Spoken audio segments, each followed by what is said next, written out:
Fucking freezing, man. Good morning from Darren and good Morning, everyone. from Mel. What's going on? Oh, there you go, see? Someone to start talking, Buster starts crying. Oops. Buster, I'm not giving you them. You've got to find them, man. You've got to find them, Buster. That's the game that you've got me playing. And just to let you know, guys, I've got a telephone appointment with GP, so I've got to leave my phone on. So if it rings, I'll duck out. Telephone appointment, coming at ya. So, good morning, Audit J. Good morning, Amanda. Might be a quiet one this morning, but we're still here. Loud and proud. Wait, that's our Buster on a minute. He's always hungry, that dog. He's not hungry, he's just fucking saying. Do you know what? We'll, actually, we've only just whammed him when we got him, haven't we? He doesn't need whamming. When he come to live with us, we whammed them both, didn't we? Him and Bella. I was going to say we're whamming, but we've already whammed him, man. It's just because he's a fathead. He's just a fathead. So, winter, Amanda. Morning, Mal. Happy anniversary today. Whoop, whoop, you're on it. You beat me to it. Yeah. She's on it. On it, guys. Morning, Good morning, Mr. Mr. Blues. Now I couldn't get the words out. Mr. Blues, I call him Mr. Blues. So you're right, Amanda. Mel is 11 year clean and sober today. I mean, you want to put the camera on to say that. 11 year clean and sober today. That blows my mind, that. 11 year clean and sober, guys, man. Fuck me. And do you know what? The last 7, she's fucking done well putting up with my shenanigans. She can put up with my shenanigans for 7 years, right? She's got it boxed, man. 11 year clean and sober today. 11 year. Thank you, Mr. Beautiful Blues. Thanks, Amanda. You know what I mean? I'm proud of her, mate. I'm proud of her every day, though. Not just today. I'm proud of her every day. Because she is amazing, you know, guys. Just wish that I felt a little bit better. It's coming, man. It's in the post, first class, recorded delivery. So it doesn't go missing. But yeah. Thanks, Jay. Fucking 11 year, guys. Listen, I think some of you have heard some of Mel's story. She was living in Church Doorway, man. Homeless. Homeless and hopeless. She was. And she won't mind me saying that. Homeless and hopeless, guys. And it just goes to show what can be done if we put that and that to it. You know, I'm sure what she said it was hard work at the start. Was it hard work at the start? It can still be hard work now. Yeah, but right at the start. Oh, yeah, definitely. Right at the start when it's all that fucking, your head's telling you it's not worth it and all that, man. Do you know what I mean? Just carry on regardless. Carry on regardless. No, the church was locked, so it was the only place I could think of that actually had shelter because it was winter. You know what I mean? And obviously it'd rain a lot, it was cold, you know, but they had a big like porchway with a bench in it, you know, where I could get my head down for a bit. And then I knew what time the public toilets were open, so I could go in there and warm up and sit in there for a while with hand dryers blowing. As you do. Imagine where your head's at. There. Everyone's turned their back on you. In a doorway. In a public toilet to fucking get warm in the winter, man. Bomber clots. Yeah, where I was, there was like no help at all for any homeless people. No soup kitchens, no nothing. Gives you a heavy air thinking about shit like that. Well, it does me anyway. Yeah, man.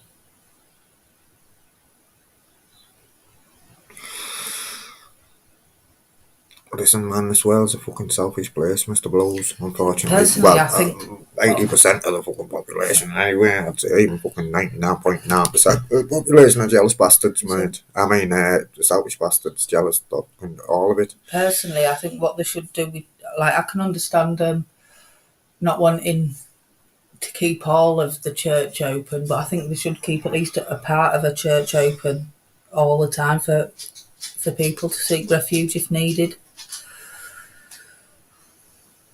Gee, I wouldn't go at 12 a.m, mate. Don't want to go 12 a.m, mate, or you'll be fucking seriously late, kid. I'd set off at 12 p.m. if I was you, JJ.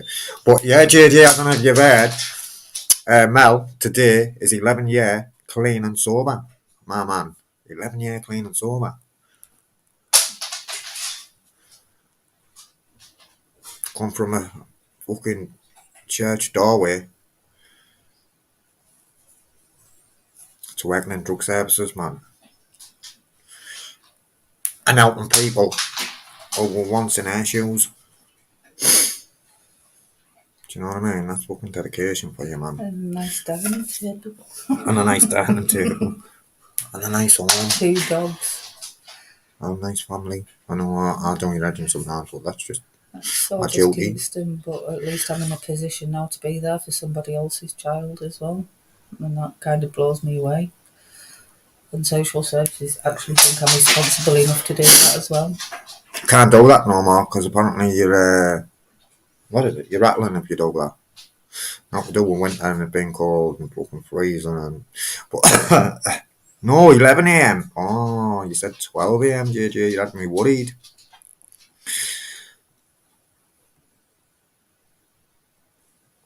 Thanks, Uncle JJ. You know what I mean? She's had it hard the last year or so as well. You know, not any harder than anyone. I'm not saying that, but she has had it hard. You know, See, I think if it was just... and she's soldiered on. Haven't you, babe? Tell the truth, you have, haven't you? Really?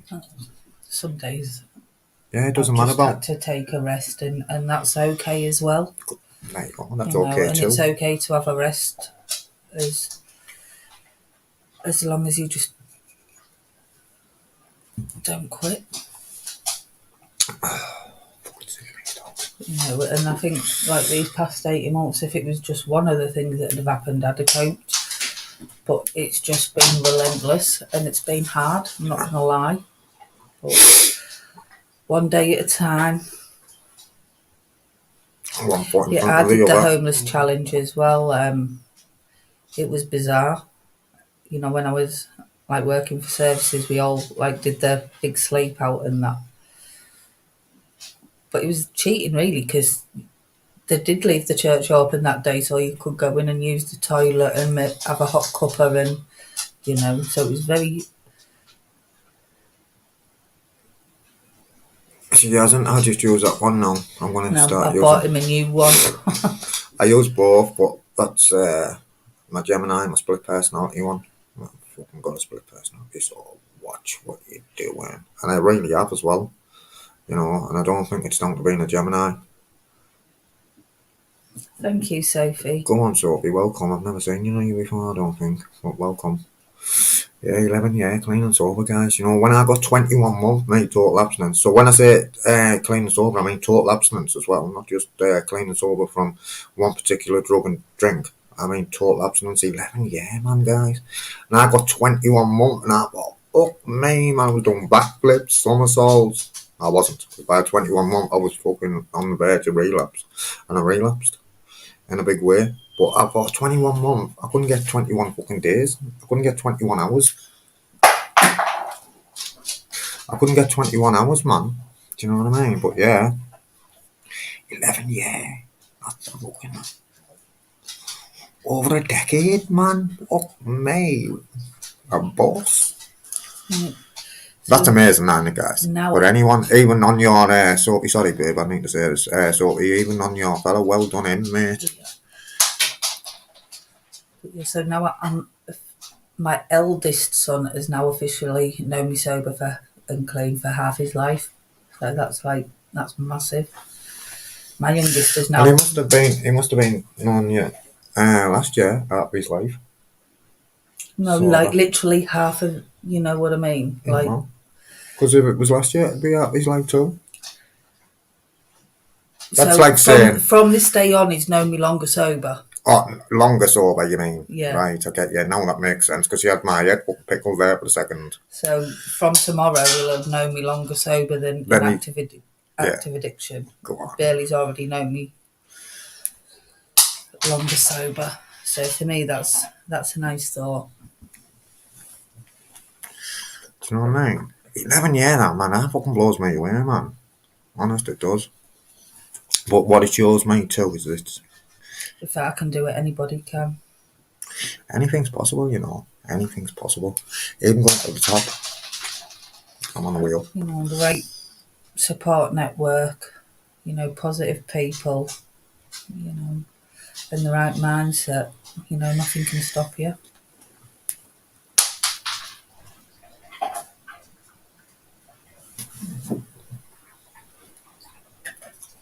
Oh, thank you, Sophie. Respect. And I'm just glad you feel confident enough to jump in the chat and everything now. You know, so welcome.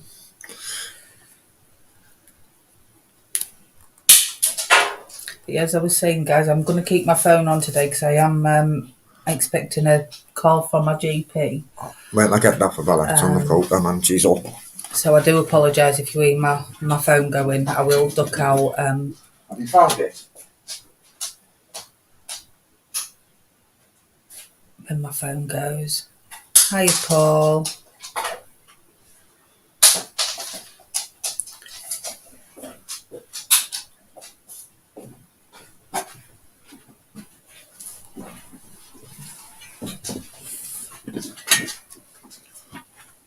Yeah, you'll have to start joining in with our quiz nights and stuff, Sophie. Oh, yeah. Everyone. But then, Because respect. we do have It's fucking freezing because I've got to have the door open for Bella. Fucking does my head in, man. If you go and shut it, she'll cry. And then if she goes out and you close it, she'll cry. So have you got any support with your situation, Jay? Have you been to the council and stuff? He's been sofa surfing for 12 months. What's that? See, it's hard to advise, JJ, because I don't know your full story. Unless you want to email us, if you don't want to put it on here, mate. Drop us an email, Jay. It's on the About page, the Addiction Live one, and we'll see if we can point you in the right direction to get some support to get yourself a more stable accommodation. Buster, you go and look for them. I'm not feeding you, man. What do you think you are? No, Buster. That's it. Go and find them. See, clever boy. Tough love. I should have been shown tough love, really. You know, but I used to manipulate people. Morning, Andy W. I used to manipulate people not to show me tough love. Show me tough love now, you think I'm fucking bad now? I'll just go off the Richter scale. I used to say that, man. I believe I would have, though. But I know, man. I was on the streets at one point. Through my own choice. Just because I knew I was sleeping in this car with you've got no choice but to come for me to go Grafton tomorrow. You know what I mean? That's how fucked up's that, man. You know what I mean? I'm sleeping in fucking cars full of fucking drums of fucking petrol. Smoking fags. Didn't even know if I was at the park, the pictures or the fucking moon. I think I was on the moon though when I look back. It's all good fun. I went to see Mr. Spoon. And he didn't show. But yeah, that's another story. I'll tell you about Mr. Spoon one day. True story as well. Thanks, JJ. It's class, isn't it, class, man? She blows me away, you know, guys. I swear to God, man. She does. She fucking does. I even forgot what date it was till you told me. I was like, that, you were fucking 11 years sober. You little twat today. Get a year. Cuddle, man. Bear dog. Yeah. To be fair, I think I'd have been more on it if I hadn't been feeling so lousy. I said to you, what? What's that say, JD? I'm dyslexic. People don't believe I'm dyslexic, you know. There is different forms of dyslexia, you know. Go and have a look, check it out. Fucking dyslexic, man. I was in the fucking fifth class at school, man. I wasn't even in class at school, to tell a lie. I tell a lie. I was in the bad behaved unit. Mum in yet? Mum was not here. She might be, I hope she's okay. We haven't even got a backup. We need to start getting backups, man. Don't we? Need to start having a backup. Amanda's doing it as well, though. I think. It will, Baron. You know. I'm proud of her, you know. She's not even here, you know. She can't even hear. I am proud of her, man. She blows me away. She keeps me right, you know, even though I do run headlong. And so wonder she's fucked off and left me sat here. What's he gonna say on my channel? Not gonna say it now, man. Strap yourself back in, man, and think about your 11 year, man, and chill out. No, she's amazing, and she's amazing, guys. Tell the truth. I know she is. Fucking freezing me, man, Bella. I need to train you to close that door, Balbo. I'm gonna start doing some training with her, but I don't know whether to cut my hair, man. I'm in two minds whether to cut my hair, man. You know what I mean? Come on, John. I hope you're well, kid. I hope you're well. Yeah. Oh, blows me away, man. She kept me right with a certain extent, even though, do you know what, sometimes you have to run off and do me, make my own mistake, and she has to say, why don't you listen?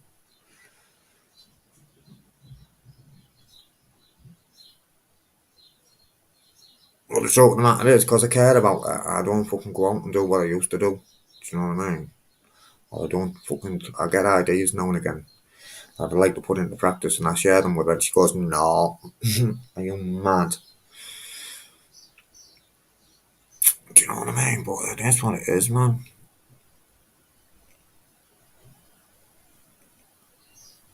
Go on, Paul, and you are, kidder. And you are, son. You're a good lad, man. I did. I was going to share that on here yesterday. It's mad you should say that because we're going to do it. Baron, I swear down. It's mad you should say that. I was going to share that on here yesterday. However, I held back because we're going to do smart. We're going to do a thing on smart. A session on smart. But yeah, anyone can. Anyone can. Can we?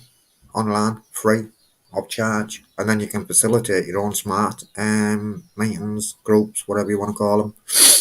Yeah, man. I think Miss Stubbs has done hers anyway. I'm not sure. I'm not 100%. Don't quote me. I'll have to ask her. She was telling me to do it months and months and months and well before the YouTube. I was watching YouTube, but she was telling me to do it. I didn't want to know, man.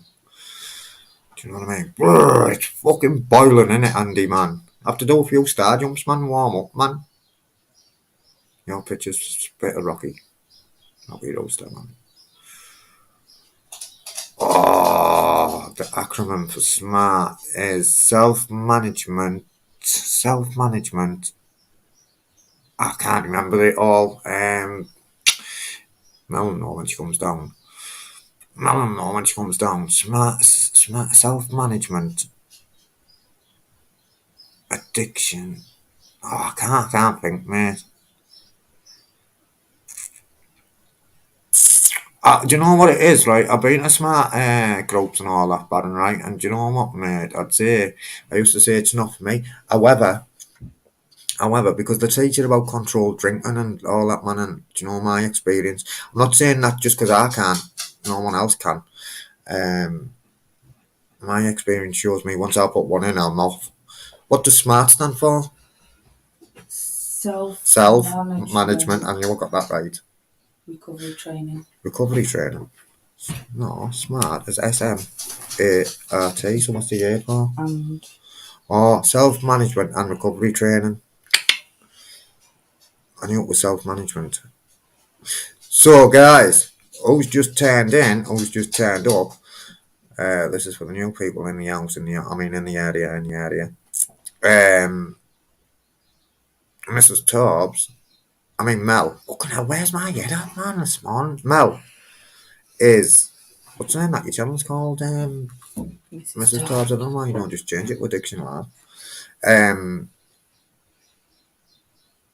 Mel is 11 year clean and sober of all mood and mind altering substances. Mine So and Mrs. Nutter. how good's that, man? You know what I mean? I thought I was fucking being when I had 21 months. Took ages to get that 21 month. 21 month exactly it took to get. Buster, get down! Here! Yeah. Listen to me, boy. 21 month it took. And it was gone. As soon as I put that in there, I went, I don't. Oh no, I didn't even think me. I fucking smoked it then. What me on about? It was gone as soon as I went like that. 21 months, gone up in smoke. I'm thinking, fuck, what have I done? Fuck it, it's done now, may as well carry on. Regardless. Detox 5, did you, mate? My mate did it. He got 100 and odd grand compo, 150 grand, but he'd had a couple of grand per payment first. We went to Magaluf. Oh, went off it. Off it. And he done Detox 5 and all that, mate. Fucking off it, man. I swear down. I seen him the day he come out, man. He looked like a fucking right zombie, man. I was thinking, fucking hell, what have they pumped into him? Fucked up though, mate. Because what it is,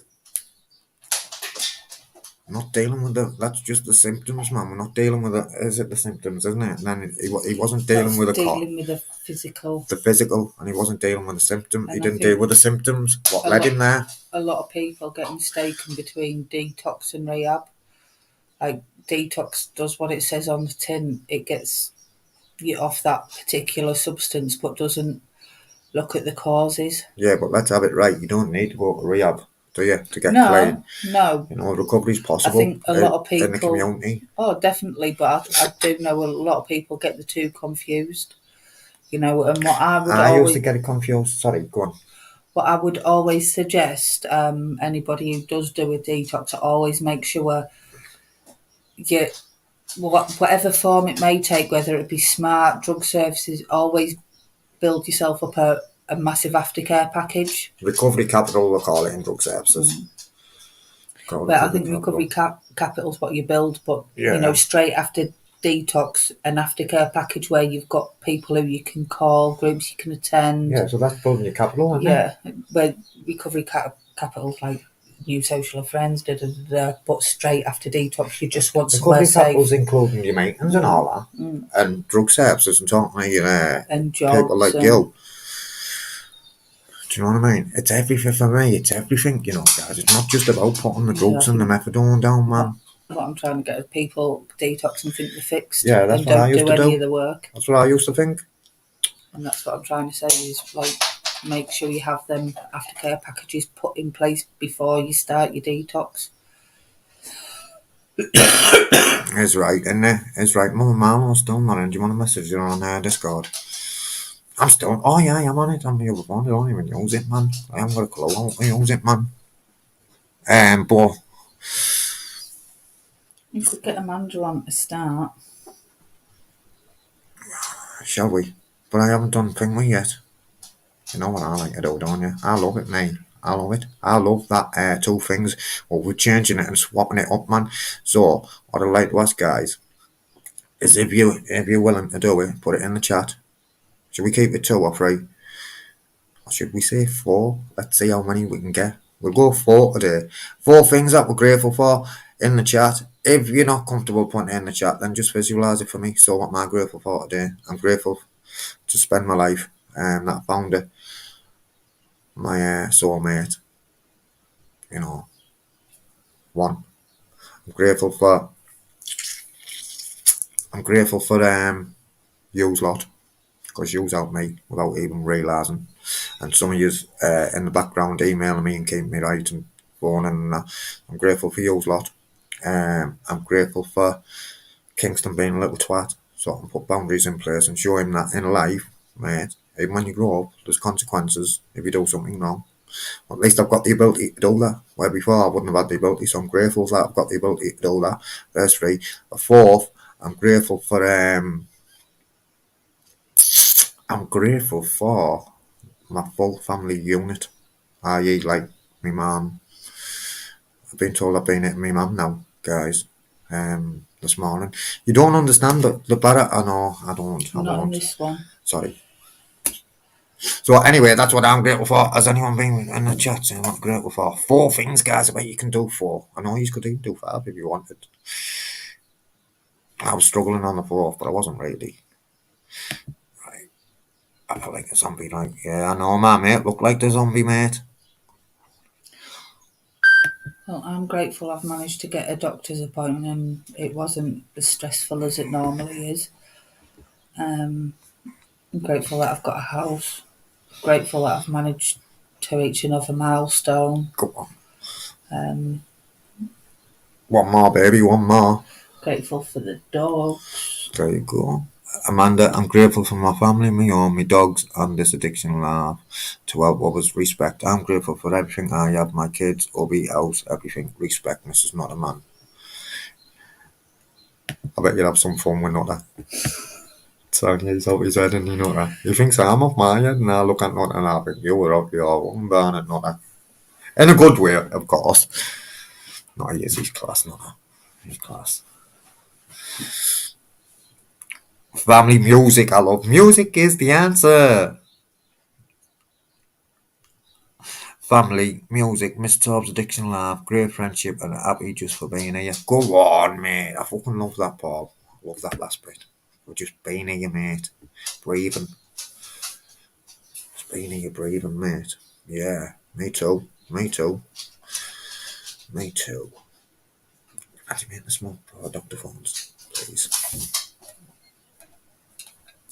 So, should we put the link out? Did you text Mrs. Mama Marlowe? Yeah. Mrs. It's not Mrs. Mama Marlowe, it's just Mama Marlowe, isn't it? I hope she's alright, Mama Marlowe.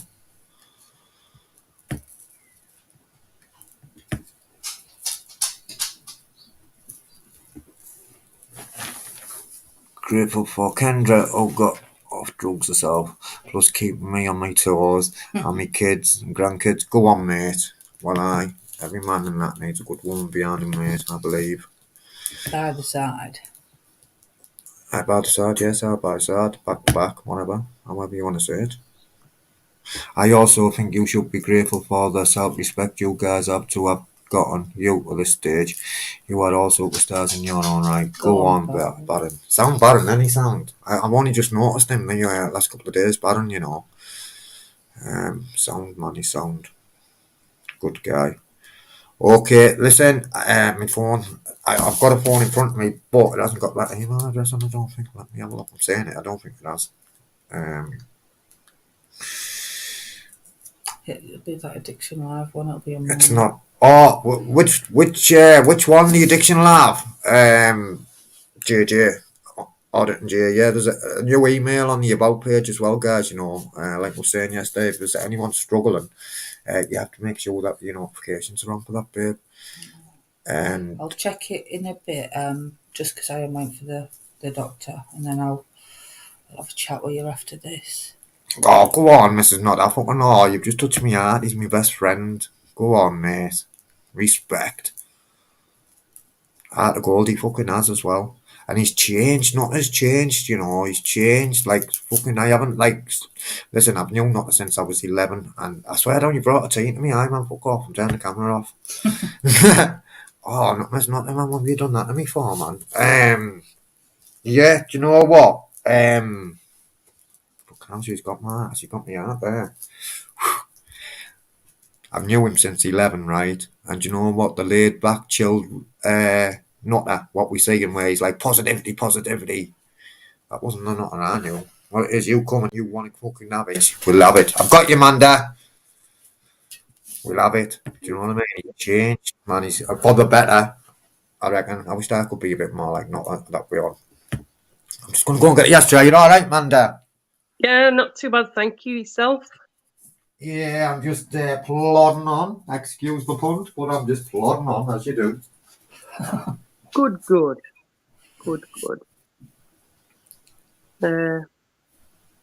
good. Hello, everybody in the chat.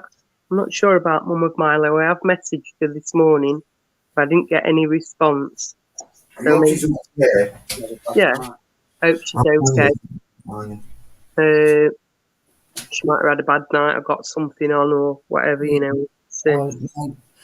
It's hard with kids as well. You can't. They don't always work to our time frames, do they?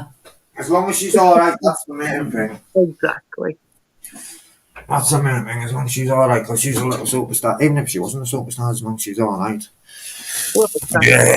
She's a This is superstar. not just got my heart there, you know. Swear down, man. Look, me fucking eyes are glassy now. She got me, man. She got me, man. She did. But it's nice to say that, because you know what? Where we come from, we didn't used to fucking be thinking things like that, man. You'd get fucking put in the fucking gas cupboard for saying things like that. You think I'm joking? I'm not joking. You get put in the gas cupboard, fucking bread and water if you were lucky. Wouldn't even get fed anyway. What you'd get fed is loads of negativity. True story, true story. But yeah, did you say, oh, sorry. I don't like that. Man, I like it like this. Sorry for. What? Yeah, stop saying sorry, Tobes. I want it fucking properly. Oh, that's it. That's properly. That's properly. Yeah. Did you all get a few people on here? And I'd love to tell you what's coming later, but Mr. Tobbs won't let me. Not really. This isn't the time or the place. Exactly. She says it's not the time or place, then that's it. Gaffer's spoken. You just took the words out of my mouth. Amanda. The gaffer has spoken. She's I like reining these. you in. She's reining you in. She was fine last night, I was speaking. Sorry, Mama Mano, still at 1:30. She might have just slept in. Kids, Oh, yeah, kids slept playing in, up, whatever. not going Anything, to just, school. I just hope she's okay. Yeah. What were we gonna do? What was the plan about? You know what my memory's like. I know it was Amanda and Mama Marlo. I don't know. I think we were going. Can't even remember what we're supposed to be doing. Do you know? It's terrible, isn't it? Yeah, I think we're talking about kids. We, you know, we're mental health and Oh yeah, mental health with kids and that. Yeah. Was it? That was something like that, wasn't it? Yeah, I think it was. I Are remember. you still happy to plod Yeah. on? Yes. You don't have to go, Amanda. You know, if you don't want to. Yeah, it's fine. I ain't got, end of the day, it's an experience, and maybe other people might be able to relate to that and also think, I'm not on my own. I love this girl. There's other people in the same situation, Yeah. So if I tell you the history to start off with, and then obviously I'll go on from there. Yeah. So my son was born, well, at a 20-week scan, I found out that he was going to have a cleft lip and maybe a palate. We didn't know until he was going to be born. So at that moment, I was in the scan room for like an hour and a half. Sorry, you didn't know till he was born, or you knew just before he was born? Sorry, Amanda.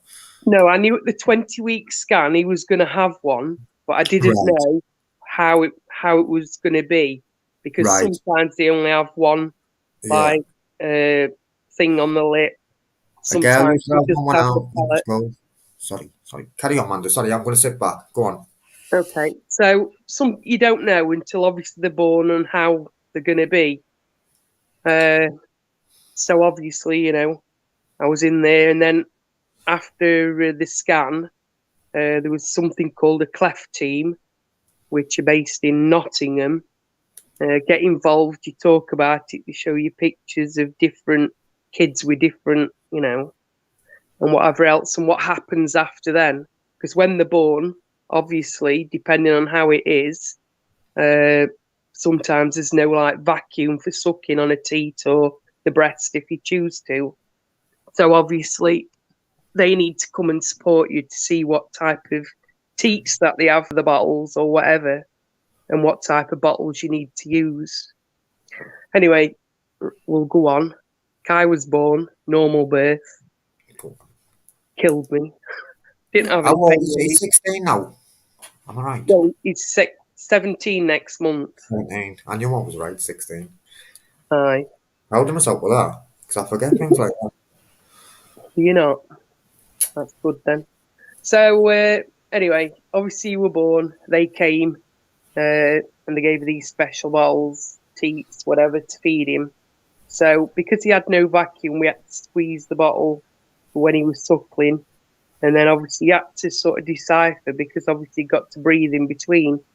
So for him, it was quite tiring because obviously there was no vacuum. So you're doing the work for him.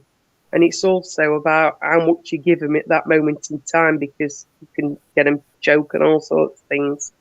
Anyway, so he were in special care for 5 weeks, I think.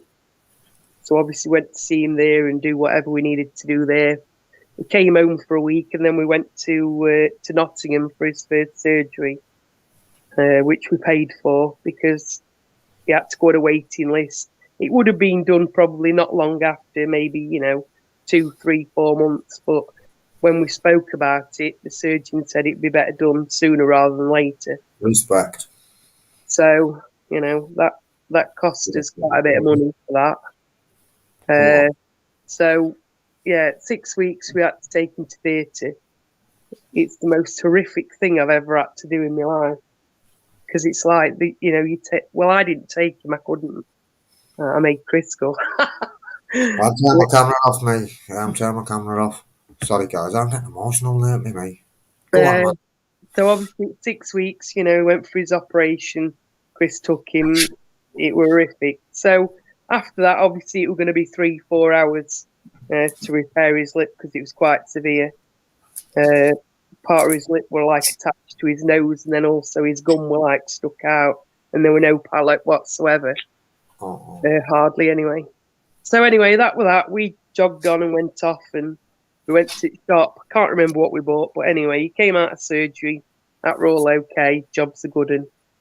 A lot of care for the lip afterwards because, you couldn't let him have sun or that type of thing because of it healing. You had to put cream on it, make sure there were no infections, sterilise everything, blah, blah, blah. So that were all good. Job's a good one. So we carried on, feeding him. Still had the NGT tube, one of those feeding tubes that go through nose. It still didn't take much milk, so I had to put it through there. He used to pull them out all the time, whether he had gloves on or out. He used to just drag them out. He used to have to keep dropping them in left, right, and centre, which he taught me how to do, which is, I don't know, it used to really unnerve me sometimes doing it, but, you've got to do what you've got to do at the end of the day. So it took me, I don't know, about an hour to feed him, and I had to feed him every 3 hours, day and night, for about 6 months because the amount he was taking. They were quite worried about him not obviously putting on weight because of the amount of milk that he could take. So obviously I made sure every day I wrote down how much he had and made sure he was getting the correct amount. Anyway, we'll swiftly move on then to a bit later on. He had another surgery just before he won. That was his palate surgery. That was worst surgery ever in history of mankind. He went into theatre 4.5 hours later. He should have been coming out. They brought him out of theatre, took him to recovery, and then nobody told us out after that. And like an hour went by, and you know what I mean? All this time went by, and we were thinking, well, what's happening? What's happening? Anyway, eventually somebody said somebody else was in theatre, another child in theatre, and obviously mine was in recovery. They brought him round, but they found out he'd got a blood clot, so he was quite distressed. So he would have to go back under and back into theatre. So again, he went back into theatre. Another 3 hours went by, and he was a bit of a mess when he come back round. They were going to give him a blood transfusion because the amount of blood they'd lost, and he was just quite ill afterwards for quite some time. So anyway, eventually we were due to come home, and then the doctor checked him over and found out, well, that there was a problem with his heart. So again, we had checks and all that. We had to have heart scans, various other stuff. Then he had to, the heart surgeon basically said we need to have an operation. So it was quite good in the respect of we had to go to Leeds for that. And he had, that went through the groin into his heart. He had a metal plug put into his heart because the hole was like 10 by 8 mil, which is quite big, and it wasn't closing on its own. Now, quite a lot of children or babies are born with these, and normally it closes. Well, his never closed, so he had that done, and he was, I don't know, he seemed to perk up. He wasn't as tired as much. So all that's good. Everything's, all okay for now anyway. Because so throughout all this, because my husband Chris also was born with a cleft lip, he had surgery for his. Nice. So it's actually hereditary. Is it hereditary? Yeah, I was just thinking when you said that. So it's hereditary, yeah? Yeah. So like 2 weeks after I had Kai, my son, Chris's cousin also had a boy again, and her child was he had a cleft lip and palate.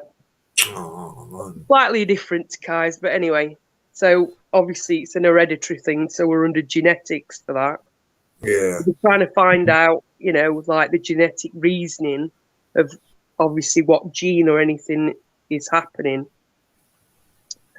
So we have got some more information about that because we've also got some other issue, and my other kids have also got to be checked out as well now because of this specific thing in our genes they've found, which is like from me. So we've all got to have heart scans, blood tests, and various things to check, make sure they're okay because of this gene thing. So we're still waiting for that, but we're all right so far. It keeps pumping, so we're all good on the hood. Right. So we'll move on from that. So we've had his heart surgery. So obviously because of all these problems, Kai didn't talk. He used to grunt. We used to do sign language and all this sort of stuff. He used to copy sounds. So like you'd make a sound, he would mimic your sound. We tested it out numerous times. Yeah, go We on. had specific signs for certain things. Oh, I didn't want to learn too much sign language to rely on that for him not to talk.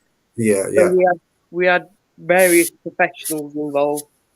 We used to be all over all the time. Do you know what I mean? There weren't a week go by where we weren't at an hospital somewhere. Yeah. Whether that was Sheffield, Chesterfield, Nottingham. We've been to Leeds several times. We don't have to go back there yet. Everything seems okay for now. So he didn't talk. He had 7 years of speech and language therapy. Every week she used to come, and bring different games and all that. So in turn, because she used to bring all these different games, I ended up buying all these different games each time she come, so we could do the speech and language stuff, the same as what she was doing for continuity. Because again, certain things change was not very good for him. It used to kick off. He had no sense of danger. He never slept hardly. Even as a baby, he hardly ever slept.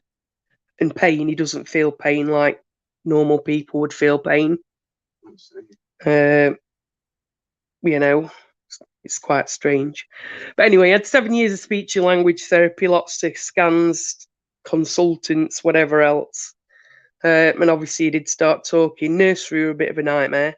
He went to a specialist nursery for about 12 months because, again, he didn't see sense of danger, you know what I mean? He'd stand at top of stairs, and if you allowed him, he would jump to the bottom. He'd run straight down the road if you let him. And all this type of thing. So he didn't see danger.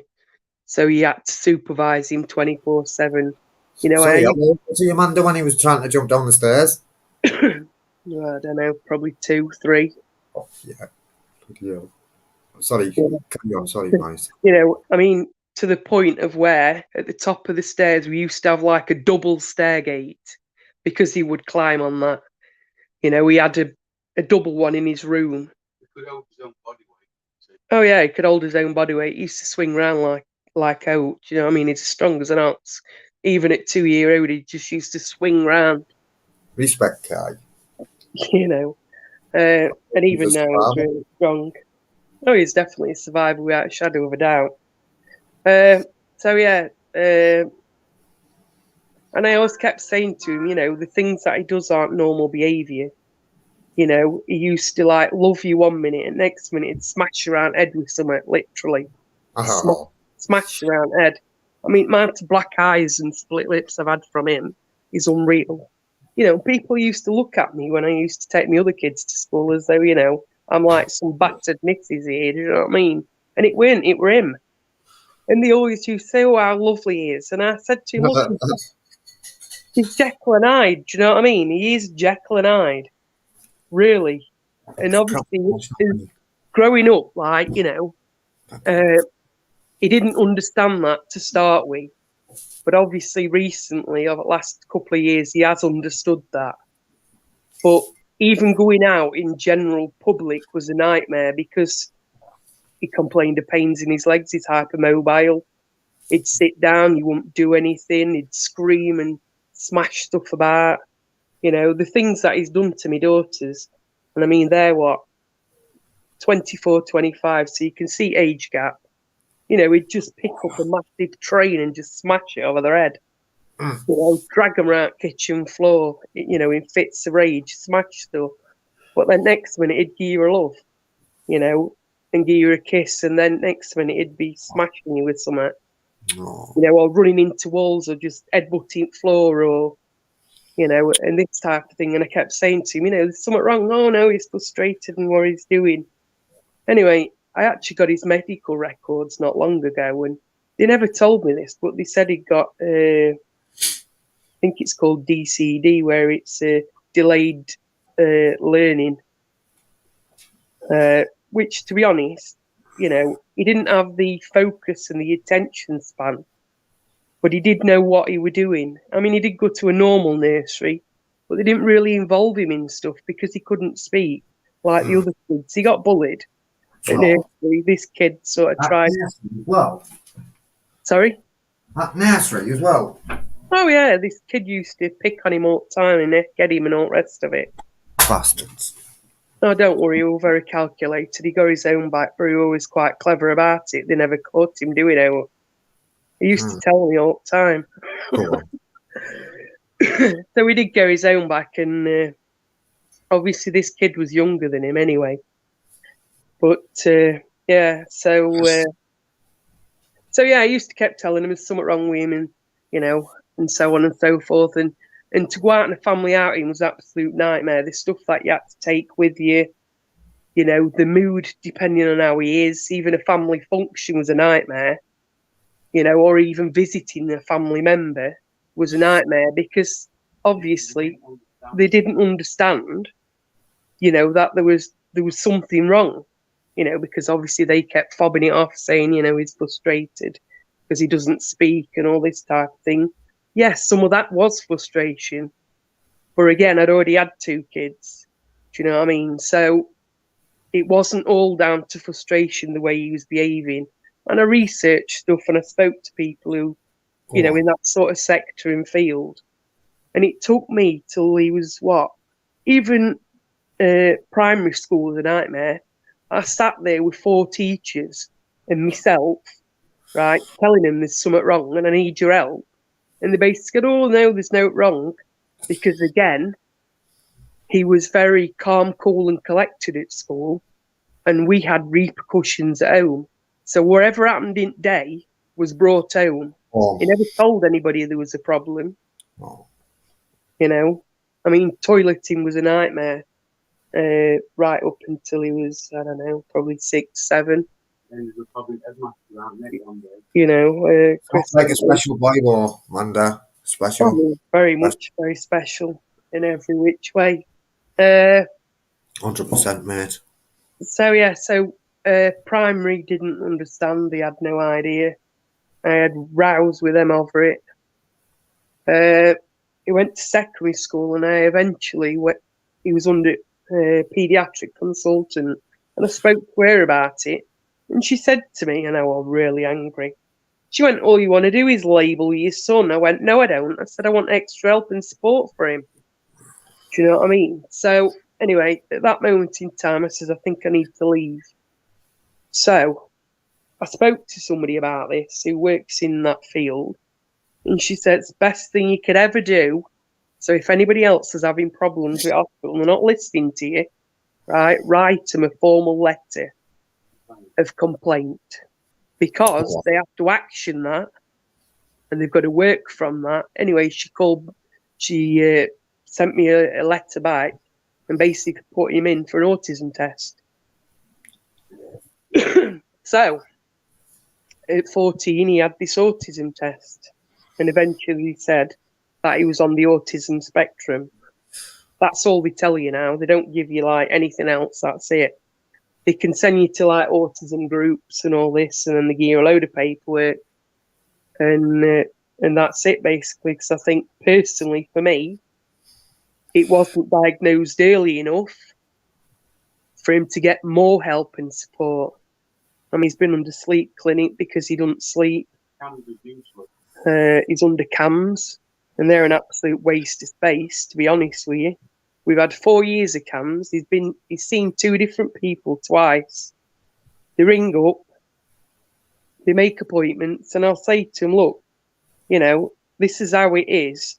We need some continuity. And if you're going to be ringing at certain times to speak to him, then you need to follow through with it, because otherwise I'm the one who has to deal with him kicking off. And that even now, he goes nuts, literally nuts. And he'll hit his sen and he'll punch his sen, so he still self-harms.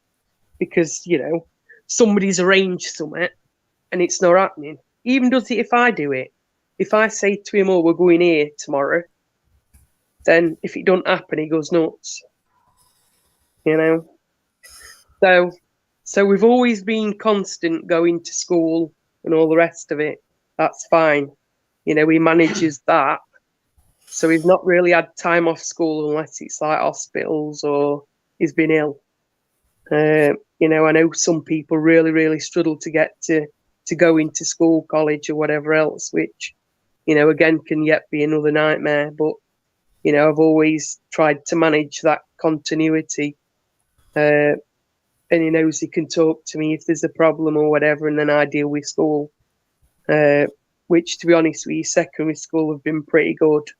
I've had no real issues with them, and if I have any sort of problems, I email them, ring them, and they deal with it, basically. But he is very clever. So clever, it's unreal. The things that he knows is just, is unreal. But socially, he's not really great. He doesn't understand jokes and things like that. He takes it as a personal thing. So I've tried to teach him about that, but it's quite hard to teach somebody whether it's joking or not. It doesn't feel very easy. And to be honest with you, he still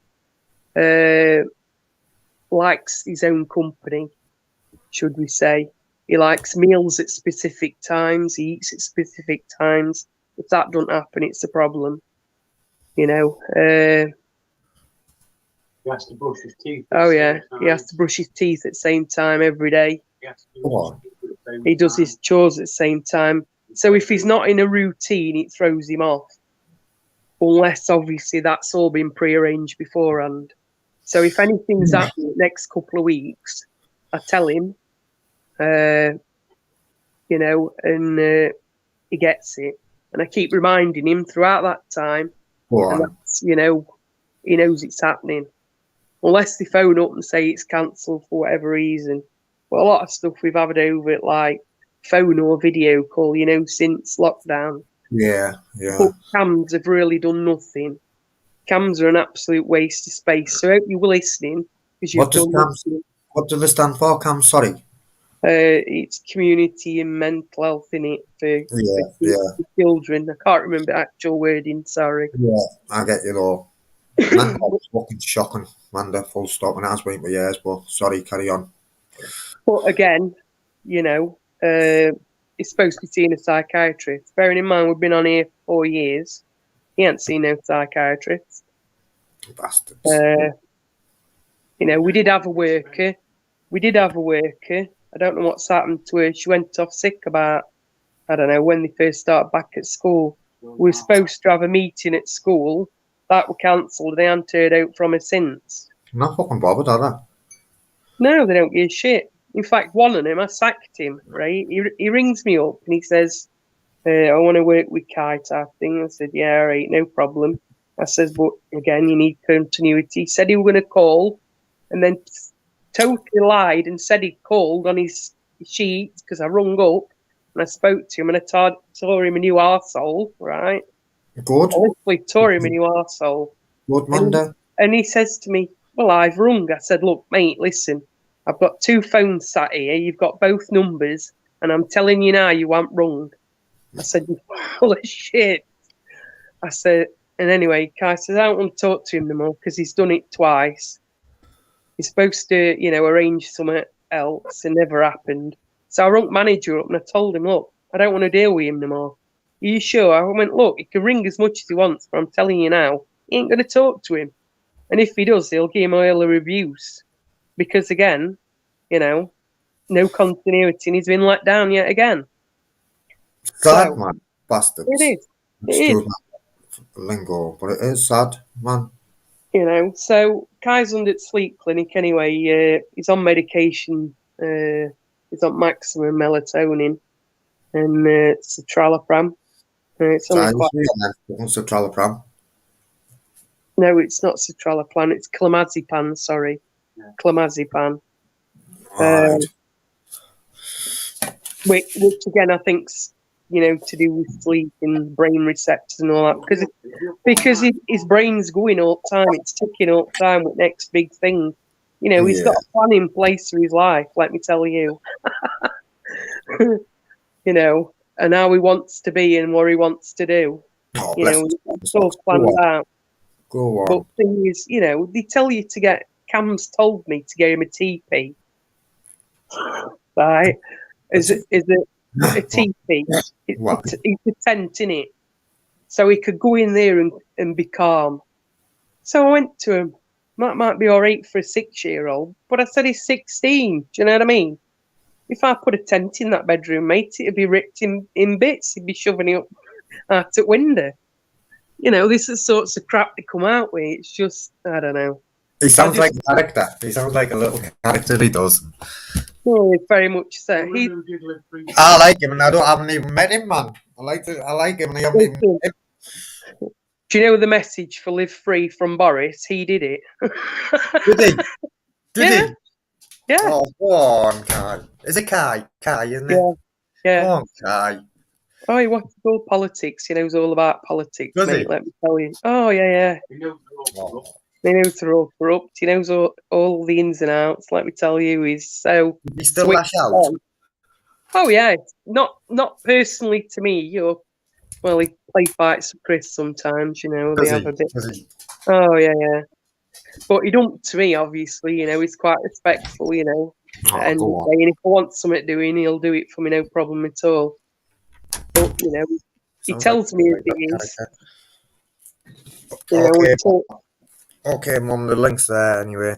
It sounds like, I tell you what, he's about me emotional all news this morning. I don't know what's happening to me in my old age. Oh, I know, it gets you after sometimes, doesn't it? Just reading it nuts, but you don't care. They use lockdown to fob me off. And listen, I know exactly what you're saying, Nutter, because Chris is under mental health, obviously. And the last 3 workers that he's had have all been on sick. I don't know whether it's down to him or not. But they ain't come back. And some of them won't even deal with him, so and he don't talk to him anyway half the time. I have to. Sticker charts the worst. Oh no, I used to have to do eye patches with my daughter. She used to come nuts. It's sad, but that mental health and all that, like Cam's, and I think it's been non-existent for a good few years now as well. And even when it wasn't non-existent, it was fucking shit anyway. Let's have it right. My humble opinion. The thing is, right? I don't know whether you know or not, but that CBT malarkey. You see, thing is now you can phone your doctor and they'll put you on the bill, yeah, and then they put you through for CBT. They'll tell you to ring, I don't know, whoever's in your area. I can't remember what it's called now, but there's a couple of places that you ring up or make an appointment with. They do an assessment, then they put you on waiting list. And then you'll end up talking to somebody from CBT who's probably done a course that lasts, I don't know, 3 or 4 days, I think it is, to become one of them. Right. But thing is, that's personally, I think for mental health, if you've not lived it, it's all right reading a book all about it, but everybody's different. Do you know what I mean? Everybody's different. And I've got you, Mum. Sorry, Amanda. Do it's you want to all keep on? Yeah? Yeah? Okay, my mate. Good morning. Morning. good morning, Wait. Dylan Philo. I slept in. Are you late on parade this morning, love? You what, sorry? Late on parade. Uncle JJ, if you're in chat, you need to get you sent off, mate. Come on, jog on. Sorry. Beat it. Put it against you and beat it, mate. It's 11 Yeah. o'clock. You need to be on your way. Oh, shit, yeah. I texted him this JJ. morning. Shouldn't- Don't be late, mate. Don't be late. Oh, gosh. I tell you what, Mum and Marlo, it's had me emotional this carry on this morning. Not carry on.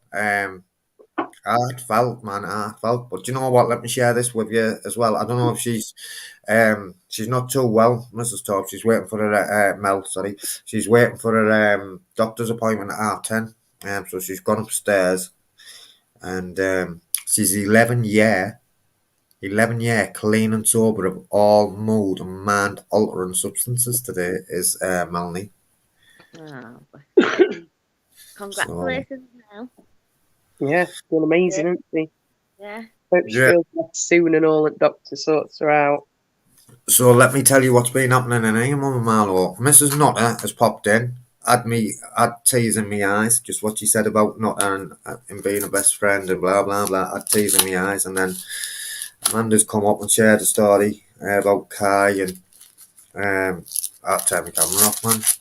My ego won't allow me. My ego won't allow me to let you see me cry.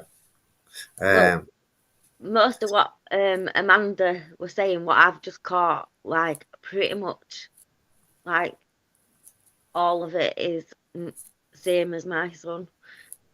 It So do you want to share then? very similar. With that, Amanda, have we finished or have we got any more?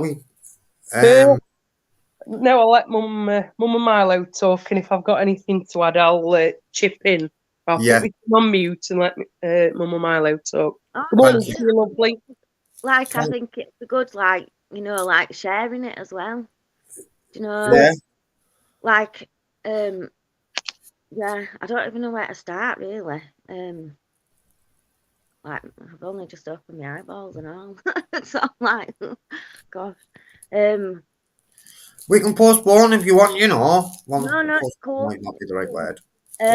But like we were saying about Cam's about and letting you down. I've recently, because my son struggles to leave house, he can't always turn up to appointments because he finds it too difficult. So then next thing they're signing you off, you know. Oh, really? Bastards. So you can't win. Then there was a time when he turned up and she didn't turn up. You know, then the promise that someone would come out and work with him from our home, but that never came about. You know, you just get, you know, promised stuff that doesn't happen a lot of time, and you just get let down. So, It's really so sad what's the backdrop with? You've probably told everyone, and I've probably been there, but my memory's shocking. What's the story with your son, Mum? Well, Not story, that's the wrong word. What's the situation? Sorry. yeah, he's an autism spectrum. So he's got OCD. So he literally washes his hands constantly. Like he's OCD in some things, but not in others. It's really weird. Yeah. He'll only eat certain foods. Just is really particular about everything. You've got like you can't just go, oh, let's go out. You know. And Like, does he smell food? You what, sorry? Does he smell food? He used know, to do. Kingston He does. used to do, yeah. All I time. did. Smell everything for. And he wouldn't use a knife and fork. He still Mm. used Kingston to. won't. Fucking hell, swear down. He's Yeah, still the same. He don't use Well- it now hardly. well- He won't use it now hardly. yeah. Even like he couldn't even sit on a chair at one time. We used to have dining table, and he'd literally sit on the table, and all the time I'd say, right, sit down on the chair. This is when he was younger. How old's he now, Mama Marlo? He's nearly 18 now. Is he? Yeah. Oh, bless him. I wonder if So- that were a texture thing, because he doesn't like textures. Different. He Yeah. can't wear jeans. That's a No. definite no. No, neither can Tommy. No, he won't wear jeans at all. All like that. It's all like Joggers. jogging stuff. Yeah. Can't do it, labels at back and stuff like that. Yeah. Irritating. Yeah, it's mad, innit? It's crazy, but yeah, there's all sorts Special. of them. The special, man, aren't they? Yeah. JJ, you'll need to be going to probation, man. I'm waiting for the bus right now, just to let you know. Good lad. Good lad. Yeah. I've got an hour to get there, so I still have plenty of time. I've got to be there by Alright. 12. Have you been listening? Have you been listening in, JJ? I've listened to a bit, but not a lot. I've only really just got back on because I've been getting ready and that, and I had a little tear up on Live Freeze. But I'm here now. Okay. Okay. So, Mama Marlo, so let me tell you what's happened then. Let me fill you in. So, Amanda has just told us, I don't want to say a story, heartfelt life experiences with Kai, a son, and I had to turn my camera off, like, because I was filling up, man. And Mama Marlo's come on now, and Amanda and Mama Marlo basically got similar experiences with the son, with one of the sons each, and they just felt was in on the lack of fucking support that they get as well. I mean, it's fucking shit. It's fucking scandalous, mate. JJ's froze. So go on then, Mama Marlo, back over to you. Sorry. No, you're all right. Yeah. Stuff like not now, but when he was younger, he was really violent a lot of time. I think Yeah. he took So I've got grandchildren that are seriously ill, you know that, and they're supporting. JJ, you were Yeah. freezing, mate. You're freezing, JJ. He's froze again. bless him. Still walking. Huh? On here. Yeah, I don't even think you I'll can see hear you us. after. You're freezing, JJ. Zip your coat I up. can hear you. I think he can hear you. He says, "I think he's going to go though." Yeah, I think that's what he's saying. Right, well, listen, if you're going to get going, JJ, if you're going to get going, you can hear the Turbinator. Let us know how your appointment goes and all that. I'm Let going to us know shoot that you got off there. because it's freezing. I'm out here. My things keep freezing. All right, mate. All right, brother. Mhm. I hope you get your appointment on time. I'll do it when I get in. Bless him. He's got He's got an hour a to big get heart, there. JJ. He's got a big heart. Good morning, Tongue Gremlin. Right, so back over to you too. Sorry, guys. Yeah, I was just saying about how violent he was when he was younger. He was wild, but Mhm. even Yeah. though he was wild then, like now, he's not like that. He's a lot calmer now. Can I he think be like that? Can he be like that sometimes? I think we've learned how to manage it now. Go on, respect. Go So on. to not let it get to that point. But Personal question. You don't have to answer this if you don't want to, Mama Marlo. Are you a single parent as well? yeah. That's off to you, my mate. That's off. Respect.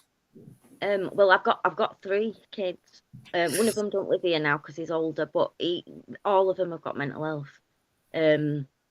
Tommy's the only one with autism.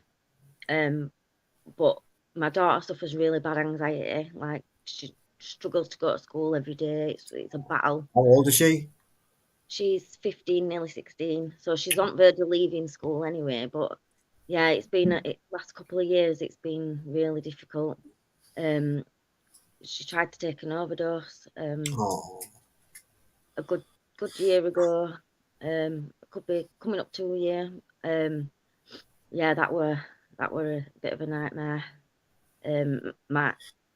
My other son did the same as well. Within a couple of months of each other, they both. But they were struggling, and it's really hard when you know you're trying to help them all, but it's like it's just so difficult to and then help. you've got yourself as well, and then you've got your own, Yeah. you know, anxiety and Oh yeah. get my head after you, you know, mate. I know. I think I take my own hat off sometimes to myself because it's like, how do I cope? No, You know you what know, you by do. the sounds of it, you're doing, and what I've seen of you, you're fucking doing amazing, mate. Thank you. Yeah, you got to keep going, haven't you? But you know, sometimes I just feel like giving up, but you don't. You just keep going. You know, Oh, like man. things like that. But it doesn't mean that you're gonna, you know. I So always look for a better tomorrow when we're struggling, man. yeah, You know? I always think that tomorrow's a new day. Got to try and think like that. But yeah, it has been really hard, especially with my middle child, one with autism, definitely. But I'm really struggling with my daughter at the minute as well. So, but we're working on You're it. getting support from school for that. She's been in counselling. I had CAMS emergency CAMS team that got involved with her.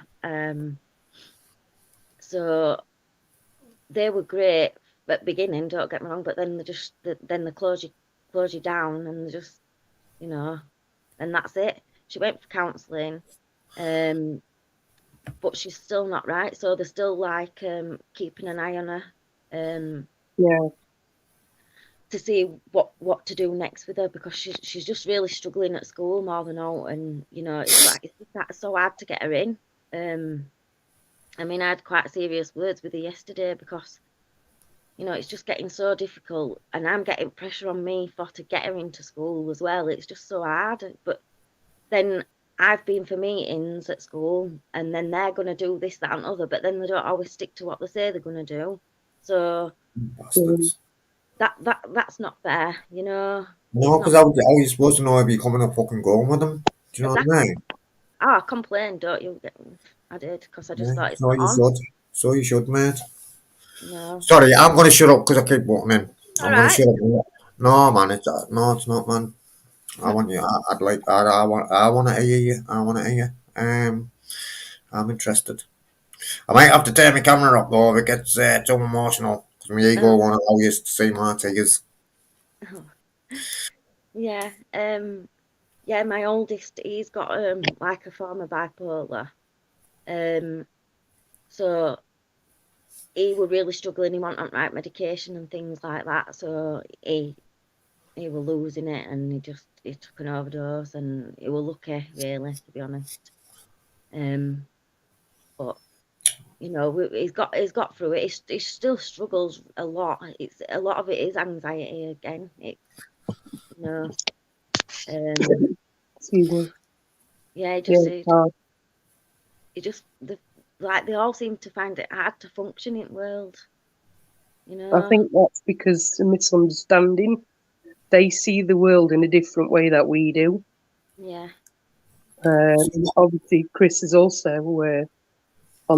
he's got Asperger's.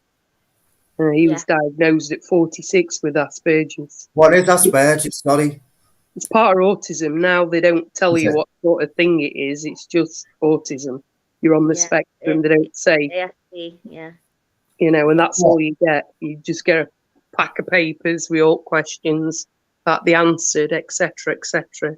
I mean, he has actually been tested for ADHD as well, but we haven't heard anything about that. Fucking shocking, isn't it? Do you know, since I've listened to you two this morning, I'm starting to think that Kingston's what you saying? The word is Mama Marlowe. Autism. Autism. I believe he's got yeah. Does your son talk to himself? Like have a conversation? Yeah, people talk to him and all. No, but I think Kingston's autistic. Listening to my man on that, I definitely do. He does a lot of that punching. Like if he gets angry, he'll do a lot of punching walls and fucking like punching Yeah, walls to the yeah, extent where his knuckles are fucking bleeding, man. Do you yeah. know? it, I do. it, I think he's autistic, Kingston. You may want to take him to doctors then if you feel that way and And, talk to them about it. underlying mental health conditions since he's been here. Yeah, definitely, definitely, But definitely. it's better to get it done sooner rather than later because then hopefully you should get some extra support. Hopefully. The And thing also is, though, the thing is, man, I haven't got PR. Man, I haven't got PR. It's a nightmare. parental control, parental responsibility. I haven't got it, man. Have you not? So we have to get permission off mum, who's not really bothered, for us to do anything like that. It's absolutely scandalous. So what I do have to do, so is my sister's born is Kingston, and Well, can't you get parental responsibility? well, we're going to look Don't into do it. So he's on the at-risk register. But he is about to come off that. What they're saying is they're going to drop him down to child in need. So I have to do drug tests and all that. You know what I mean? The things that don't get spoke about on YouTube. So with social services, I do have to do drug tests, random, not weekly or monthly. So I know I better stay off the drugs fucking for 4 or 5 days because I've got a drug test. The random, but I can live with that. I can live with that. Do you know what I mean? But you have to, And if I do use, right, then what it is, then what's going to happen to Kingston? And I'd never forgive myself. So yeah, but just listening to what I'm glad we done this, this morning, because just listening to you two, I definitely think that Kingston. I think there's different scales, isn't there? I think there's different levels yeah, of it. it's a spectrum. But I definitely believe he's on the spectrum, 100%. Just listening to you, even you put anything new in front of Kingston food wise, he's got to touch it and smell it and won't use a knife and fork, and Won't eat it because it's different. then all he's doing then after that is he's sitting in that bedroom just obsessively, and I mean obsessively obsessing with PS. I've took it off him for a week, man. I've took it off him for a week. He's not bad with that, but he's more on his computer now. But he watches a lot of YouTube stuff, Kingston does. And yeah, but thing is, right, he can be doing something and watching that and all. Do you know what I mean? Yeah, but Kingston does. Tommy does it. He's got his laptop. He's got his Switch. He's got like a number of things he's set up. He's got stuff on go out time, and then even like better shut the door in a minute.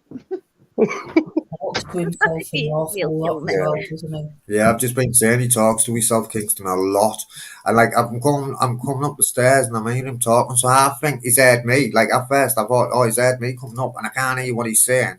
So I'm saying, what you saying? I'm not saying no. So I'm sure you've just been talking to me. But I don't make a big deal of it. Do you know what I mean? Saying what you talking to yourself. Oh, I don't do none of that, but.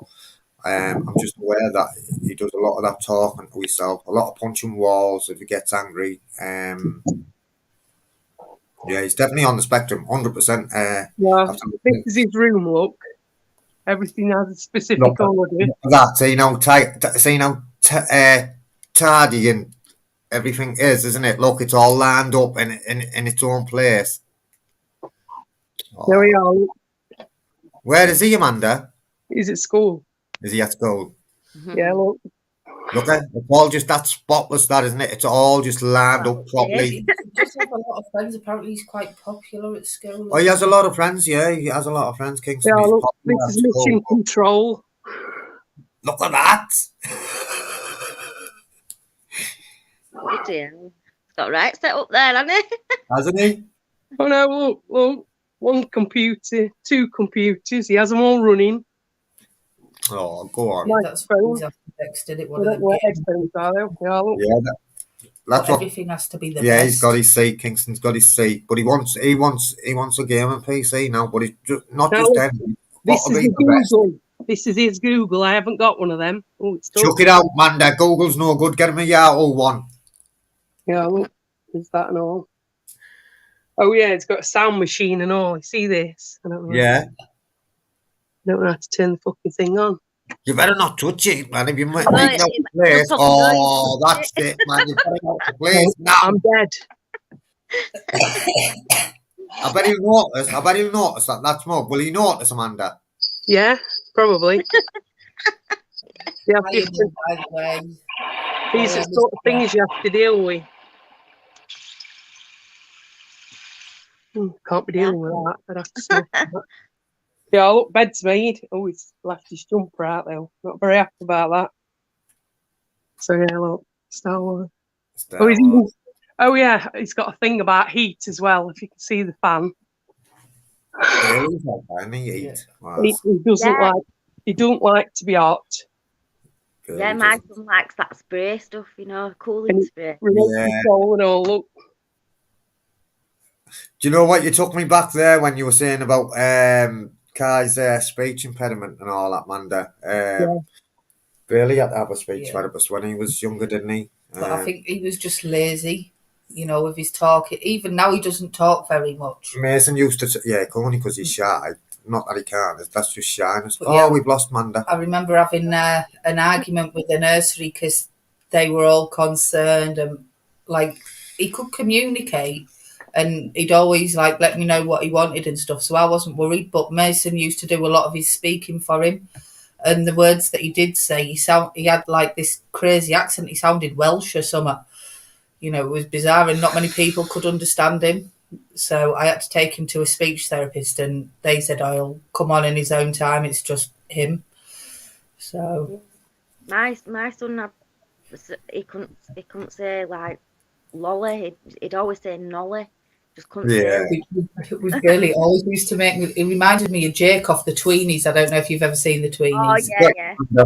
He always used to remind me of Jake off the Tweenies, and he couldn't say crisps. It was crisps. everything's stacked up neat. Look, Bless.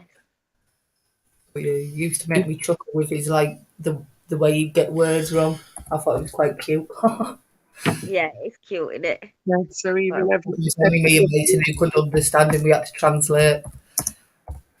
Even for my sister and that. What's he saying? What's he saying? But he was like that with food as well. He had to inspect it all, and like if you give him a yogurt, he'd even spit that in his hand and look at it before he'd eat it. Like when he was little and that. I took myself off. Sorry. All right, Amanda, stop being sorry. Yeah, sorry, I missed you joining, Mum. I've just had a telephone GP appointment. Oh, don't worry. Waiting for me outside. I think I've got viral gastroenteritis or whatever, I thought that the other day, actually, gastroenteritis. and I shouldn't be around people. No, definitely not. You have to move out, Tobbs. I tell you, sorry, I was miles away. I was thinking about Kingston, and I'm going to speak to the social worker, because we haven't got parental responsibility, and say that I think he's on the spectrum and that, man. Yeah. And, Well, just write the things down that he does. I'd sort of watch him and listen to all the rest of it.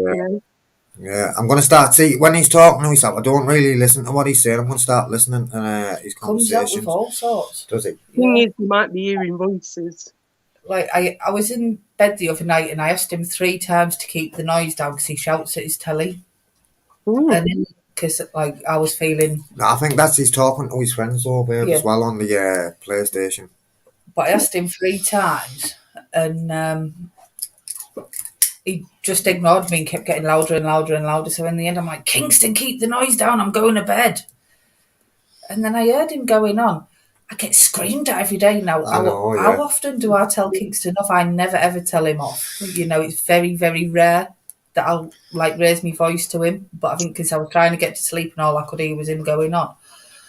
Every day I'm getting screamed at, not just shouted, screamed. And I was like, I walked in and I don't think he realised I could still hear him. And I'm like, excuse me, how often do I scream at you? I think you'll find that's a first. But I did ask you nicely 3 times prior. Okay. And I'm like, cheeky little twat.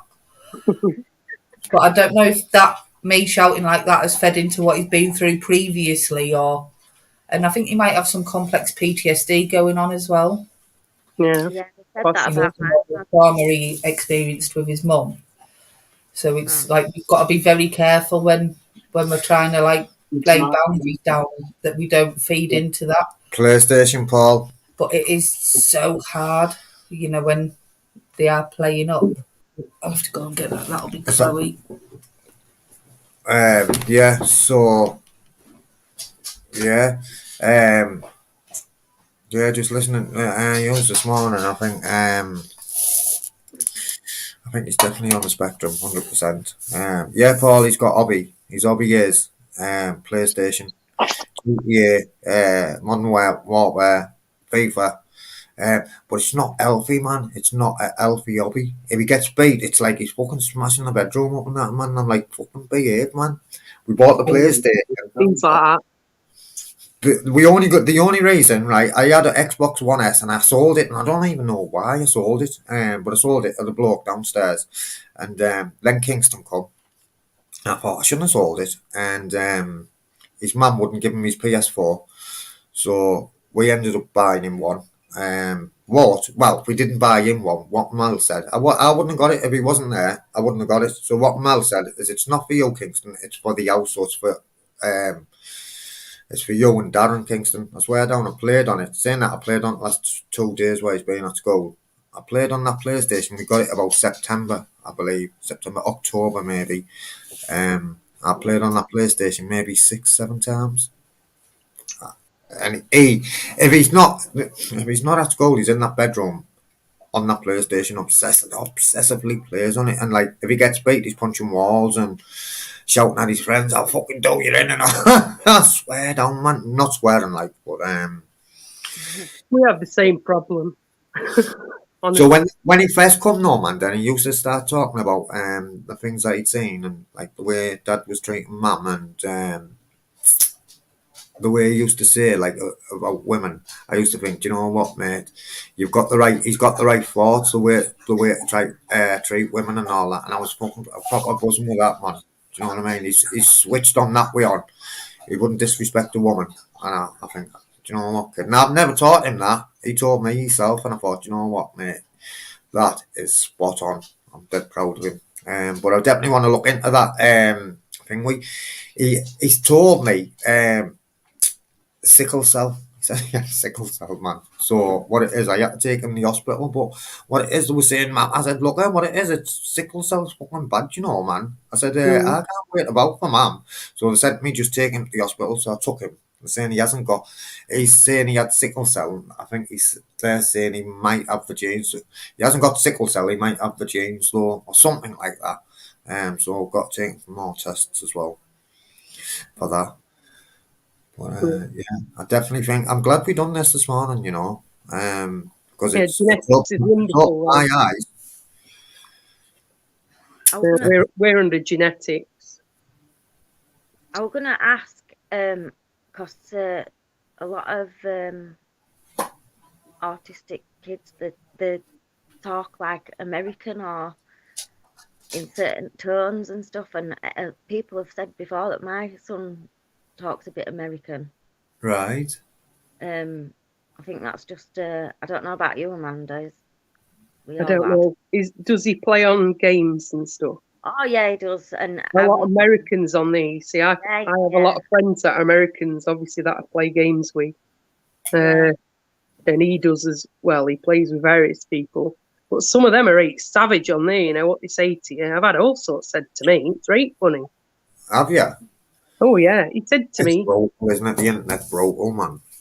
Oh, yeah. He said to me, he says, I'm going to fuck your mum. So I says to him, you better bring the shovel then, mate. He says, bearing in mind my mum is still alive. But I says, you best bring a shovel. Best bring a shovel to dig her up. He said, I was sick. I said, no, hang on a minute, mate. You said it. Yeah. And do you know what I mean? Was this a bloke as well? Aye. Oh, I get all sorts of abuse. Because I'm quite deep toned as well. Sometimes they actually think I'm a bloke. Which is even funnier. You don't sound like a bloke, mate. And I'm not bothered whether I do or not. I think you're amazing. You and Chris Hamlin and Marlo. I think he's an amazing man. Actually, as it goes. Oh, we think you are, Bob. As it goes. I know, but I can let myself down. Everybody's amazing in here. I'm just Okay. reading what John said. He said my son was on computing and they thought 10 people were in his room because he's shouting. Do you know, right? His bedroom is above my living room and I can hear him down here. And when he's really pissed off, he jumps up and down in that bloody chair. Fucking Kingston does. I swear down. So Kingston's bedroom's right above here, and I was on a lab, I think, just on the top a few weeks ago, and he's banging his fucking feet. So obviously Yeah. someone scored a goal against him or shot him on Modern Warfare or something's happened or fucking whatever else he plays, and he's stamping his feet and the lights were fucking flickering. That's how bad he was. Yeah. Oh, Kingston! I should have took the PlayStation. I should have told him to switch it off there and then. Because if he starts doing that anymore and punching walls, and I'm going to say, you're going to have to come off, mate, and have some, you're going to have a break. Well, he's off it for 2 weeks. Anyway, I took it for a week because I asked him yesterday to clean his bedroom. And then I said, by the time I come off this lab, once I come off this lab, no matter how far into your game you're at, you turn it off and you're going to clean your bedroom. And I'd pointed a few things out that was dead messy, like he had a tea stain on his fucking, what's it called? On the windowsill, right? So I pointed that out. Anyway, to give him his due, I thought, oh, bonus, I've never seen anything like this. He decided to start tidying his bedroom well before this I'd come off here. So I was impressed. But I went in his bedroom yesterday and I've been telling him for weeks. So he'll come down, there was no eating in the bedroom, but I let him once and he's took advantage of it. So he'll come down, make some toast, for example, and go up with a glass of orange, and then he'll eat that, leave his plate there, his saucer, and his glass, and then he'll come down with another drink. So he's taking another glass up there. So I've told him, look, once you're finished, it's not I wait till I've done this. It's once you finish, you bring them down, mate. So anyway, let me just highlight that. I don't know what you're saying, mate, but I don't want to miss it. I'll have a look in a minute.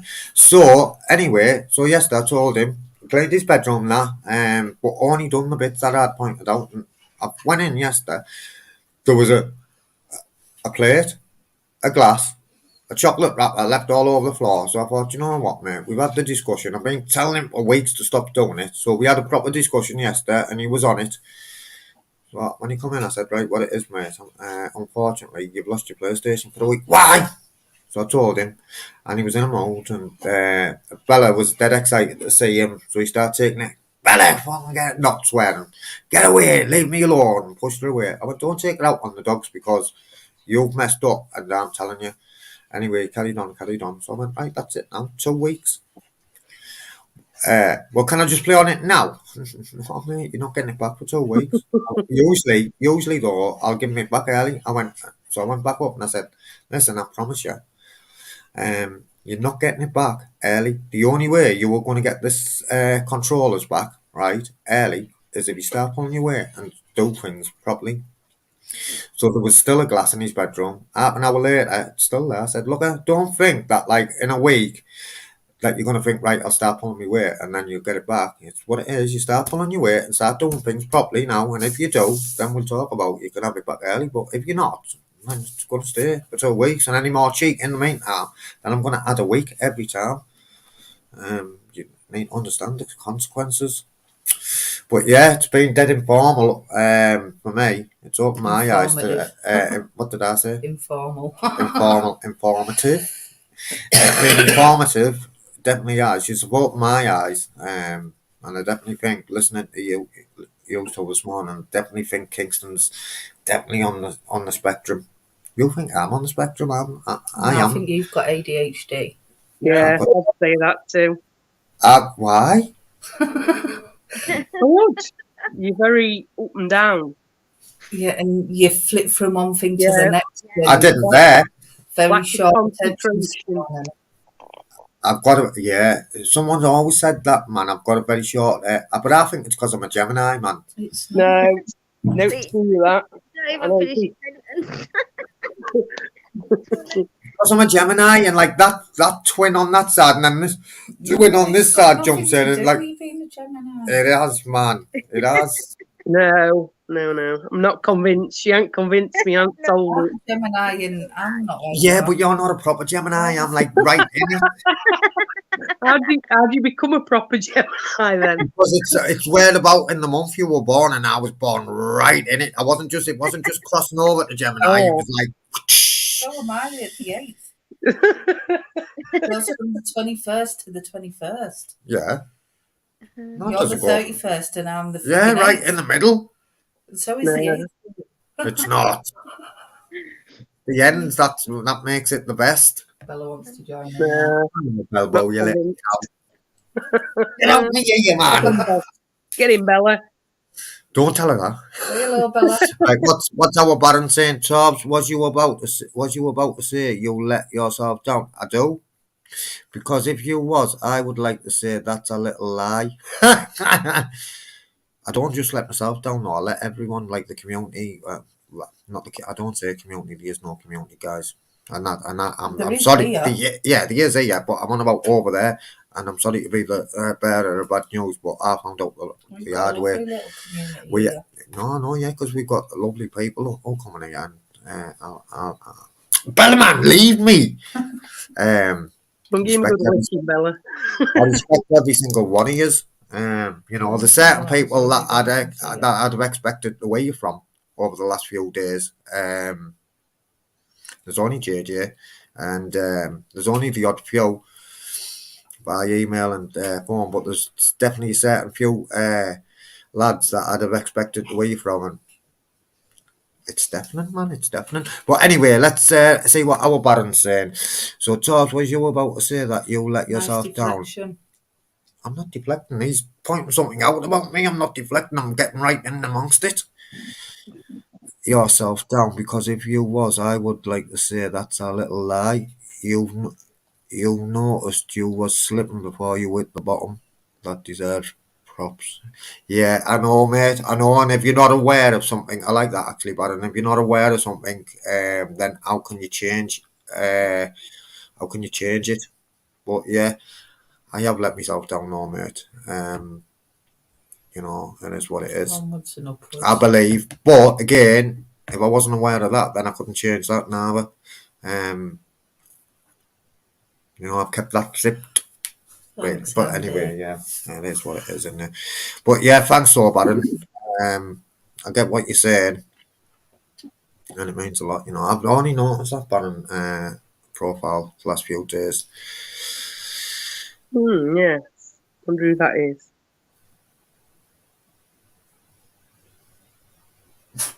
Sorry, Tobbs, I need the screen. What do you mean? What do you mean, John, lad? John's alright as well. How's that sliding? Fortnite. Oh, Fortnite. Right. Sorry, mate. We all stumble, Tobbs. It's what we do after. I know, and you know what? And you know what? And I was saying this the other day. I was stood washing the pots. I had a phone call off one of the lads. And I swear down, he gave me a wicked idea. I'm gonna run with it. It's a new improved recipe, shall we say, for independent journalism. I'm going to run with that. But then what come from that is I started thinking other things and that, and it snowballed. And I've got part A and part B. Might take me a couple of. I'm going to scrap the car, I think, today. I need to buy this and that. I need to buy two things I need to buy before I put this part A into plan, and then part B will come when it comes, but hopefully it won't be long before it does come, and I won't forget who was railing and who kept it real, I believe. That's all I'm saying. Anyway, That's all I'm saying, though, because otherwise, if I say much more, I'll be giving it away. And Yeah. it's not for this channel. I know, okay, and it's not for this channel. Well, Add me not on. just that. If I don't- Whatever we do, planning is always good. So what I was saying there, though, is what's come from all that negative bullshit and the onslaught of negativity from a certain two individuals, right, has got me focused, right? And I swear down, I'm not just saying this because I know the watch. and they can't help themselves, right? But listen to this. I'm not just saying this like to get them to rub anything in. This is a 100% guaranteed fact, and I swear on Mel's life and Kingston's life and Bella and Buster, who I love with every drop of me, right? I swear down. I swear down, Amanda. It's got No, me. I'm not laughing at that. It's got me, positive. It's got me positive, you know. That's what's come from it. It's got me focused and positive. So, in a way, is that what you're laughing at, Amanda? Would I be laughing at anything at all? I know I seen you first. But yeah. Do you know, out of every negative, I believe there's positives. If we look hard enough, sometimes you've got to really look hard for them. Positives And in every situation. definitely positives, man. The thing is, at the end of the day, we all make mistakes. It's how we rectify them and move on. That's it, isn't Nobody's it? perfect in this world, and nobody. I know. We're all Not human. even the Queen, she still farts same as everybody else. You know what I'm saying? Oh, but you would have, yeah. Well, you're on. Well, you're. I'm the guys that hooked you up with that Collie Buds tune on the reggae night. Yeah, but were you the name? Were you under this name then, Baron, or a different name? Yeah, it was a good tune, that wasn't it? JJ started singing some mad stuff. Mad JJ. Cool. Yeah, man. But yeah, there's always positives to come, and the positive, you know, the positive is I'm gonna make sure that I make myself, first and foremost, make myself and my family proud of me. And let's have it right. I could have kicked the ass out of YouTube. I've had the car. Do you know what I mean? I could have got Yeah. everywhere. But I love Melanie, 11 years sober and clean, and she keeps me right. And do you know what, guys? Yous keep me right as well, man. You know, like with the emails that I get and that, man, reminds me. And then I got an email off someone the other day, last night, and that said, I hope you don't think that I'm interfering. I said, no, do you know what I need? Do you know what I mean? Because there's a saying, an addict in his own company, and I believe I'll be an addict for the rest of my life, but in recovery. An addict in his own company is in bad company, and I don't need pointing out sometimes that, don't I? Because I run headlong, mate. I say I use this terminology. You don't think things through before you Something comes in my head and I either say it or do it, and then think, fucking hell, I'll get burnt, burn my fingers and that, man, and then I think I shouldn't have done that. and you have these mad thoughts and everything just comes out your mouth and it's like, oh God, why don't you think before you speak? Respect, Baron. I know, isn't it? No, I know. So, Mama Marlowe, sorry, we've gone off subject, man. I don't believe that you were in. No, I've enjoyed listening to you, man. I don't believe you were anywhere near finished, were you? Well, I probably could go forever, but you know, it's like I think as well when you're talking, like when Amanda's saying stuff, I'm, you know, before I came on, I'm thinking, yeah, that's my boy, and yeah, you know. Exactly. So yeah, it's a lot of it. Amanda's pretty much said. I mean, there's some odd differences with my lad, but pretty much very similar. Like sounds of it. Even like before, because now he won't leave house, or very rare. Like we've just got him to go. He's been to supermarket twice, really recently, with his mentor, and but when he's got home, he's had to go to bed because it's made him that poorly. You know, going out, but he's done That'd it. be anxiety, though, isn't it? Yeah. So yeah, he ends up in bed then. But yeah, he's doing really well. To say that he's gone out twice recently, that's massive for him. Yeah, it's really good, bless him. Should be proud of himself. Yeah, Each time will get easier, though. It's like, you know, he'd just go to school, come home, and that'd be it. He wouldn't go out unless he got to. He'd make any excuse to stay here. Any excuse. So to try and overcome that and to get him out, it's some responsibility where he has to buy certain things. Obviously, I give him money and what have you. All I do is transfer him so much every month to his bank, pocket money, you know, wherever, spender, whatever. And then extra money to provide, you know, sort of washing stuff and toothpaste. And his responsibility is to get those things. Now, obviously, I take him, you know, go him. He gets the stuff, he has to pay for it. and deal with all that. And obviously, we come home. So, and certain other little bits, that he has to get for himself, or if he wants anything else, he has opportunity to get it while we're there. Else otherwise he won't bother. Now we had a massive step on Sunday, I think it was. There was a group of 10 of them from school, and he went to where did he go? Oh yeah, Laser Quest. So the thing is, it was his idea. So they all said to him, which sort of threw him right in deep end, and they were a bit stressed about it. He said, best thing to do then is if we book it, this is what they said to him, book it, we'll give it money and you pay for it. So obviously he'd got to get everybody's money to pay for it and book it online. So I helped him with all that, and we did all that. And then we had to figure out the route, travelling to and fro. And I had to drop him off at a certain point for him to get on tram to get there. So we had to use 2 trams to get to where he wanted to be. But I dropped him off with his friend, and then they met some others and went on the way.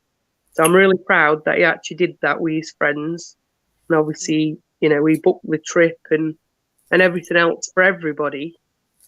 And he was responsible for that, and it was his booking. So he actually went, and he said to me, what do I say when I go to the desk? So we had to talk about that and all this sort of thing. But he actually managed that. So we left here at 2:00 on Sunday and didn't come back till probably 8:30, something like that. They'd actually been to McDonald's afterwards. So we did all that. So I'm really proud of that. He did that.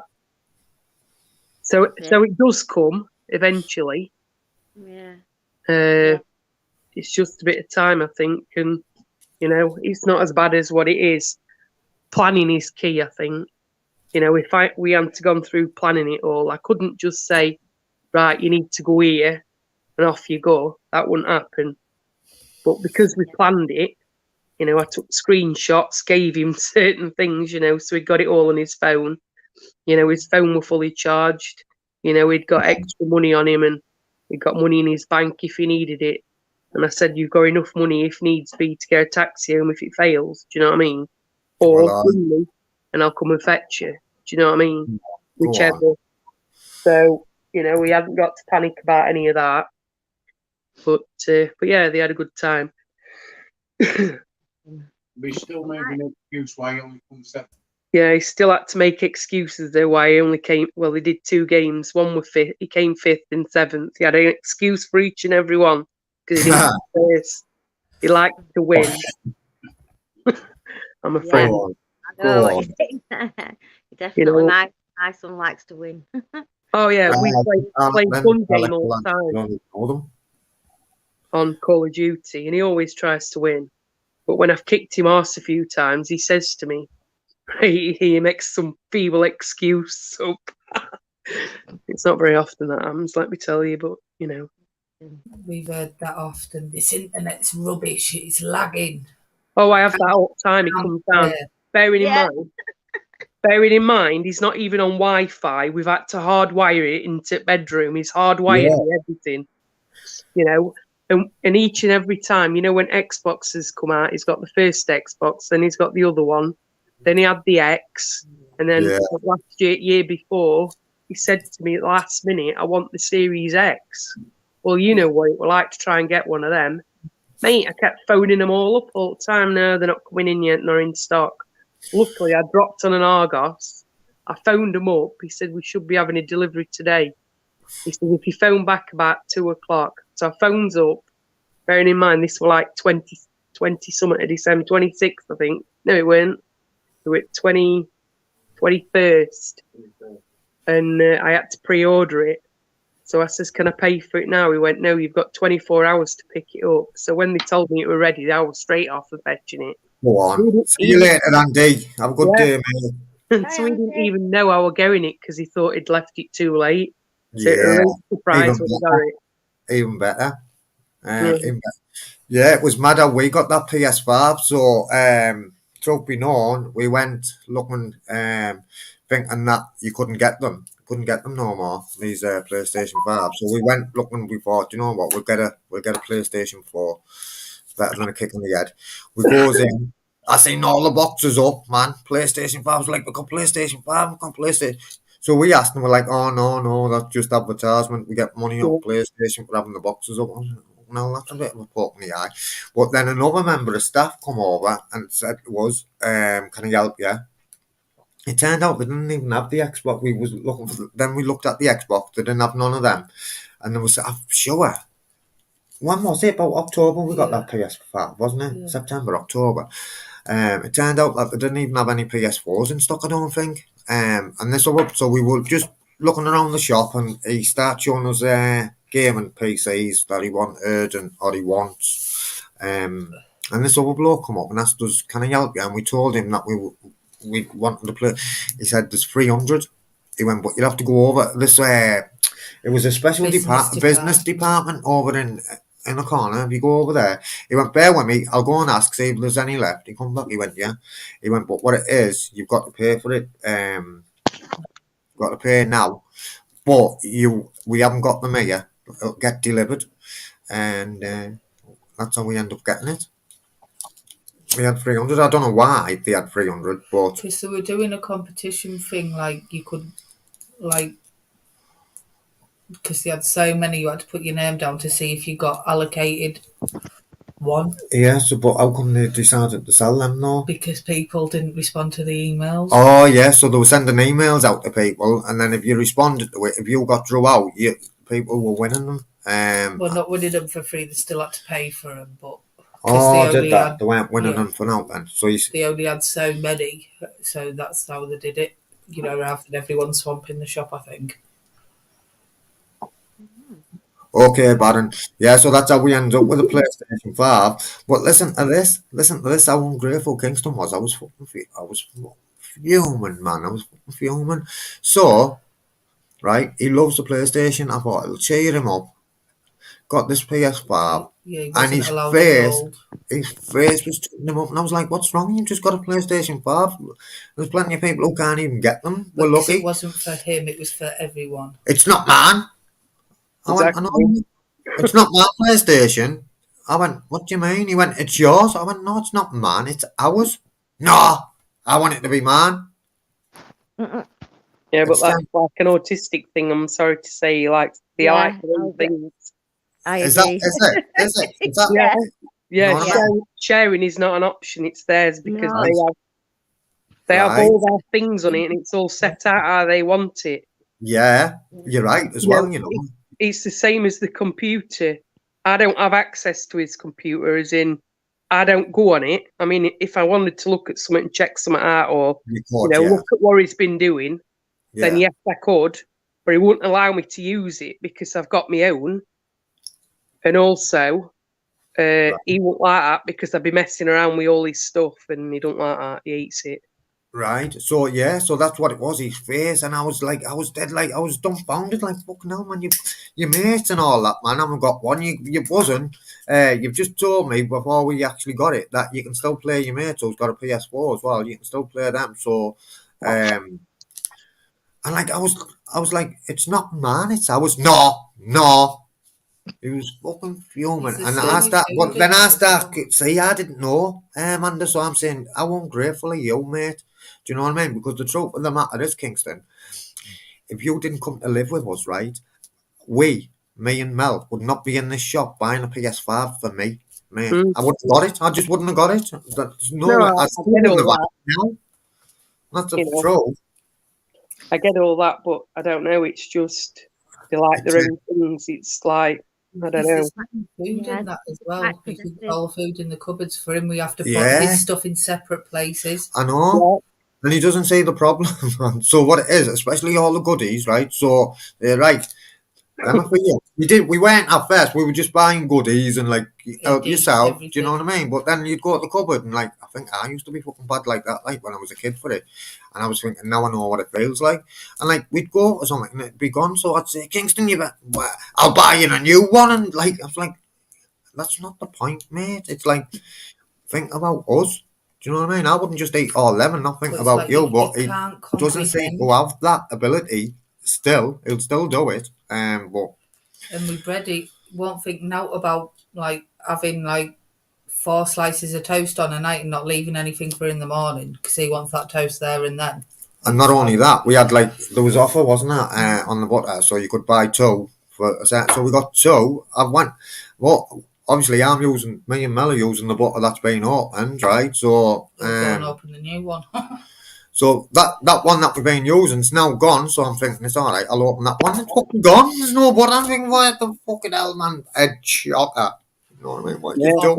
If you get a new loaf of bread and there's still half a loaf in, And open the new one.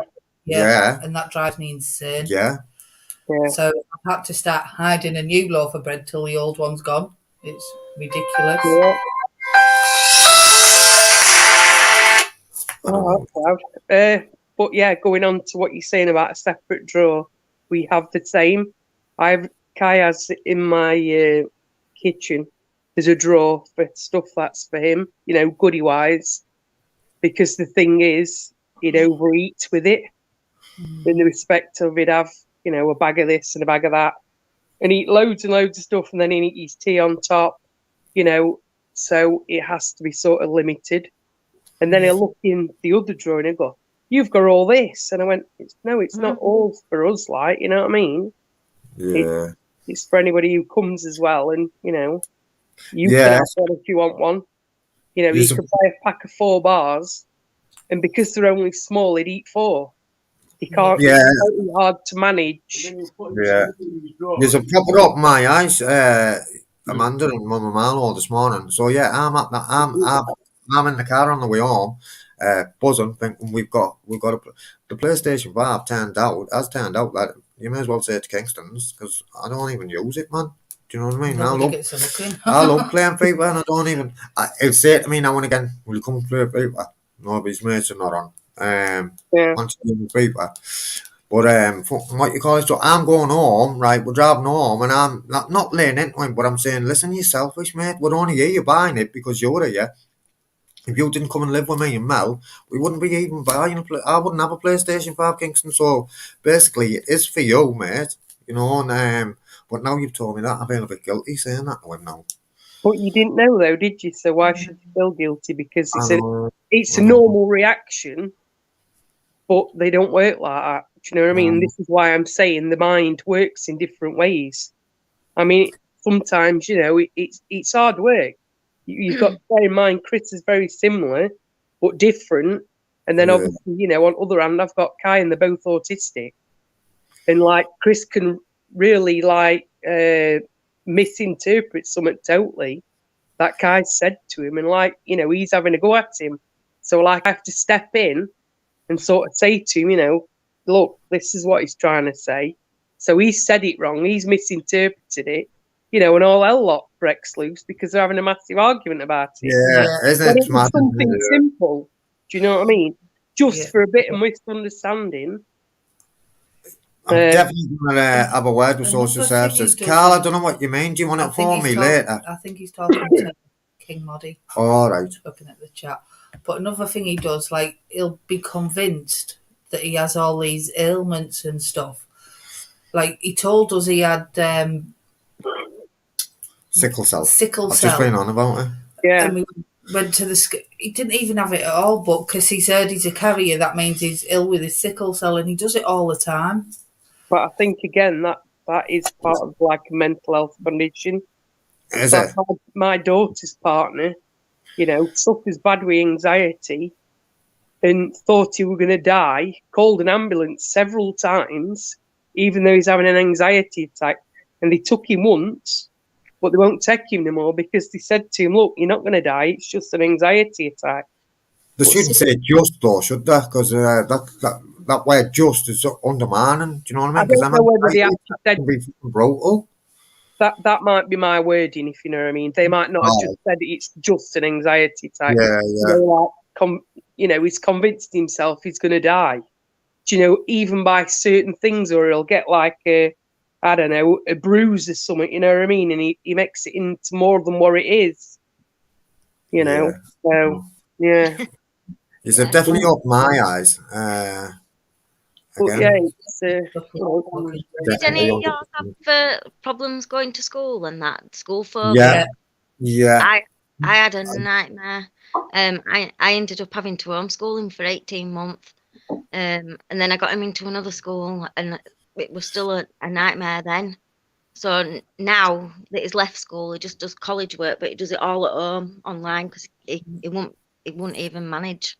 It got Get to the there. point where, yeah, well, what it is, it got to the point where I was starting to think, so, are you being bullied? So, like, I was asking him, look, are you getting bullied, mate? Because if you're not, I can't do nothing about it if you don't tell us. And he was like, no one can bully me, I'll kill him. I was like, oh, no.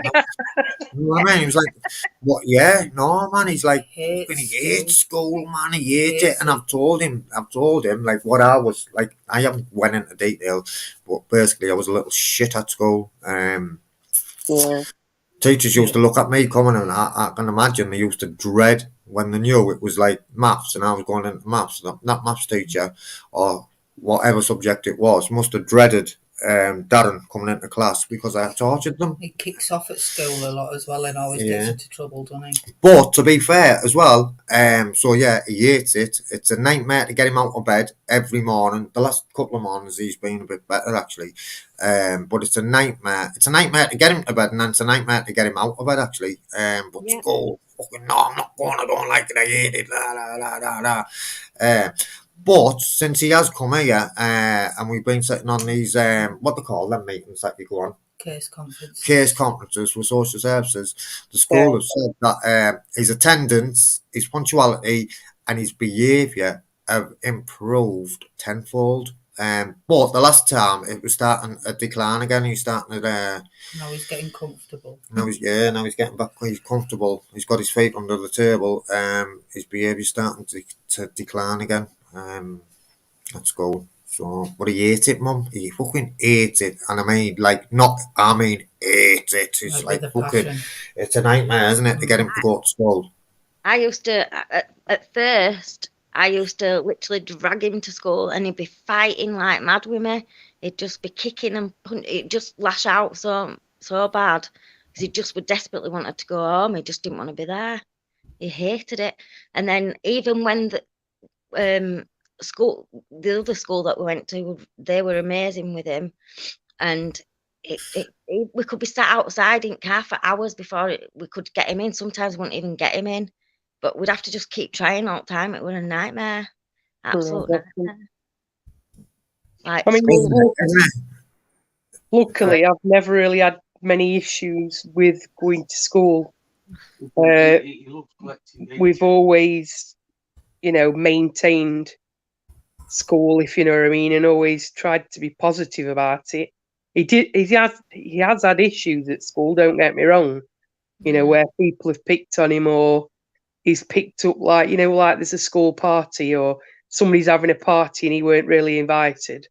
Yeah. We've had a lot of that sort of thing because he was slightly different, and It's like Johnny Five, just love data. yeah, he's like Johnny Five, I'm alive, more data, more input. Yeah. He just soaks it all up. It's just wow. It's a bit shit, that, isn't it? The way fucking where human nature, the way we fucking treat people that are like a bit different to us, and or we don't understand them. Do you know what I mean? So we fucking distance ourselves, and it's sad. I don't agree with that shit, mate. Should be embracing people, man. But the thing is, he even says, like, the people around here that are similar age that he went to school with, they're not even on his level intellectually. This is what he says to me. Go on. You know what I mean? Go on. That's what he says to me. So he don't have out to do with him. I mean, years ago, when obviously he used to go and play out, we had boundaries of where he could go. So at least I could sort of see him or know somebody who were nearby, because I knew what he were like. And if they triggered him, I knew he'd probably beat 10 bells of shit out of him. Do you know what I mean? Because that's how he were. Yeah. So I had to try and rein him in with that, because he would lash out if need be. So throughout school, I've sort of reined him in. I think it's important. Sorry? I mean, I'm not condoling, but I think it's important that people need to understand that you can't pick on me, because if you do, then it's going to be consequences, and the consequence is this is what the consequence is, and then they won't pick on him no more. Do you know what I mean? Well, Well, the thing It's a is, grey area, isn't it, for me? But that's my thinking anyway. well, Chris thinks the same, if you know what I'm saying, but I'm trying to not go down that road because I don't want him to end up into trouble. Yeah, I know. Because he wants to go to university and he's got plans, do you know what I mean? And if he gets criminal record, then that there is going to, you know, stop him doing what he wants to do. And then I don't know where he'd end up, if you know what I mean. So what do you say? What advice were you giving him then? If you get bullied, do what? Come on, walk away from them. No, it all depends. You see, like I say, he's very clever, he's very intelligent, so he'd go his own back anyway when nobody were around. You know what I mean? I mean, I've always told him, like, you know, if somebody strikes you or whatever else, you know, then defend yourself. I won't let him get bullied in the respect of somebody's there punching him.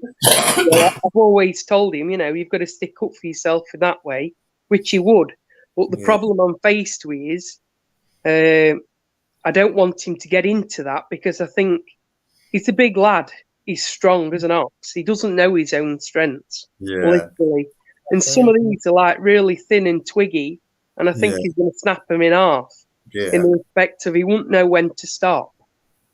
Once he unleashed that, do you know what I mean? Yeah, so once he's unleashed, it's hard for him to rein himself back in. Yeah, he goes into that next dimension, you know, when the red mist comes down, as they call it, you know what I'm saying? See, I get you, King, I get you, mate.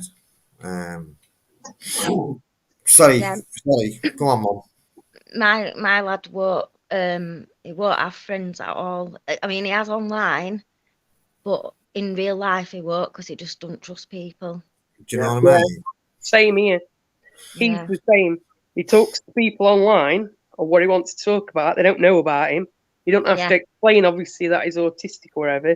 I mean, some of them know at school he's, you know, he knocks about with a few people at school, but he's not really pally, as I'd say, you know, like the best friend around because he don't trust people.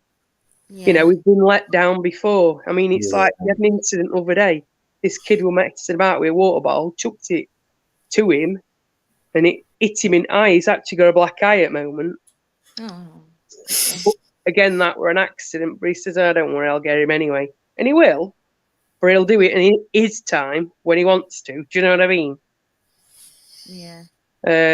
You know, I mean, it's like touching. They know he don't like touching, so they like go up behind him and rub his hair. Oh, they're fucking out, mate. Do you know what I mean? And do you know what, Amanda? Do you know what, right? Bullying. So you're saying, you know, like if anyone strikes him, then defend himself. But that bullying, that mental fucking bullying, and calling people names and making him feel different. Do you know what I mean? That's just as bad in some cases, man, if not worse. Bailey got bullied. Do you know it's not fucking right, man? He wouldn't defend himself at all, but again, he's like a big lad. And he'd do damage, wouldn't he? And I used to think, do you know what it is? He'll end up snapping, and when he does, he's going to snap someone's jaw clean off the fucking face, man. Well, this is exactly him, you see. Do you know what I mean? He's 6 foot. Yeah. But he's built like a brick shit house. Yeah, Bailey is. Like Bailey is, you know what I mean? So proper strong. Like he wanted a toolbox for his birthday, like one of them big heavy metal ones. And me and you were breaking our backs trying to carry it upstairs. Bailey carried it down on his own. Yeah, sounds about right. Yeah, he did as well. He struggled with it a bit, but he fucking managed it. Didn't he? Wasn't the how heavy it was. It was the dimension of it, wasn't it? Yeah, no. But yeah, got it all downstairs and put it in the back of his car all by himself. Fucking cost some that as well. Mum of Milo, do you find he has obsessional things? He gets obsessed with certain things. Yes. Does he like touch? Does he what? Like touch, you know, like could you cuddle him? No, you can't cuddle him. Me neither. It's sad, really, because I cuddle other two. But yeah, and you just want to wrap him up and give him a big squeeze. Well, he won't. So no, I have the same problem. He will do his dad on occasion, but not me. Very rare. He used to be literally attached to me. I couldn't shake him off at all at one time. But like now, he's literally in his bedroom all the time. Just like I say, playing on his games. He does his work. He likes to do stuff like when you're typing, it's this thing where it'll bring up a couple of paragraphs or something like that, and you've got to copy it exactly how it is with commas, capital letters, and everything. And it's like a scan type. And oh my God, he's fast. He does that. He does that, you know. He likes to feel smart. Yeah, but yeah, he does that. He comes down over here, he went, watch this. And he put it on the screen and he went, look how quick I am. Yeah, It's go on. He can actually touch type and all. I don't know whether your son can, but obviously I was trained as a touch typist. But he can actually do it. Do you know what I mean? What's touch type? Well, you can read something and type it all down. Do you know what I mean? Oh, all right. So you know where the letters are. Yeah, we're all looking. Yeah. I'm not sure. It seems to do well fast. I know that. Oh yeah, it's crazy, isn't it? Yeah. But yeah, there's various things that he just can't deal with. I can't understand how people can look away from the phone and type on it. I know, it's mad, isn't it? Mad, isn't it? It takes him a week to do that. I haven't even learned how to switch it on yet, right? Yeah, same here, actually. Took me 5 years to figure out how to type with 2 hands. You know what, when John? I first started, it was 1 finger. Where is it? Yeah, I know, I'm like that. Do you know what, John? Actually, I'm saying that when I'm saying about if you bully me, then you get fucking lashed. Do you know what? I have actually changed as well that way on, because what's been happening with me lately, there'd been fucking eruptions and fireworks and fucking bombs getting dropped left, right, and centre. But yeah, so I have changed in that respect as well. Work in progress. But saying that, though, I have had a few people from the off here, and Mel holds me back as well. I'm definitely saying that way. You're a work in progress. I think we're all a work in progress, so aren't we? Yeah, we'll all. I don't know why I do that, man. Fucking get myself cramped every fucking time I do that, man. Yeah, I think we're all a work in progress, and we always will be, man. And it's good. It's good. Some quinine. Stop cramps. Quinine. Tonic water. Tonic what? Indian tonic water. Got that in. Yeah. It's like taking a paracetamol to me, that. Oh, when it melts in your mouth, it's disgusting. Although you can get different flavours now. I've tried them and all, and I can't even do it. It's not happening. Not for me, anyway. But fair play to anybody who can.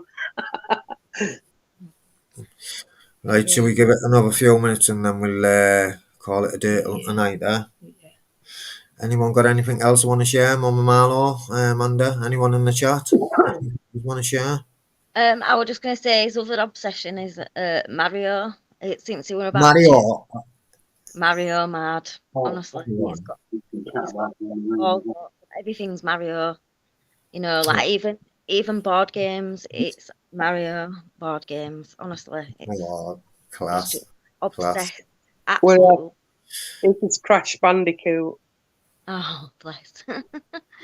Yeah, it's just been Mario all the way through. But like you were on about, like I give Tommy his own stuff. He has his own like goodies and things like that, and I give him it and he takes it upstairs because he wouldn't like that. He want to eat everybody's stuff, and yeah. But if he comes down and he literally will ask me everything, like, oh, am I all right to do this? Am I all right to do that? Literally wants to run everything by me. Yeah. Like he wants me to confirm it all the time. Yeah. No matter what it is, it's crazy. Like, and I'm like, yes, Tommy, it's fine. It's yours anyway. But he still has to ask. It doesn't matter how many times I tell him. He still asks and stuff. So yeah. Yeah, there's so much to it. It's unbelievable, really. There's so much.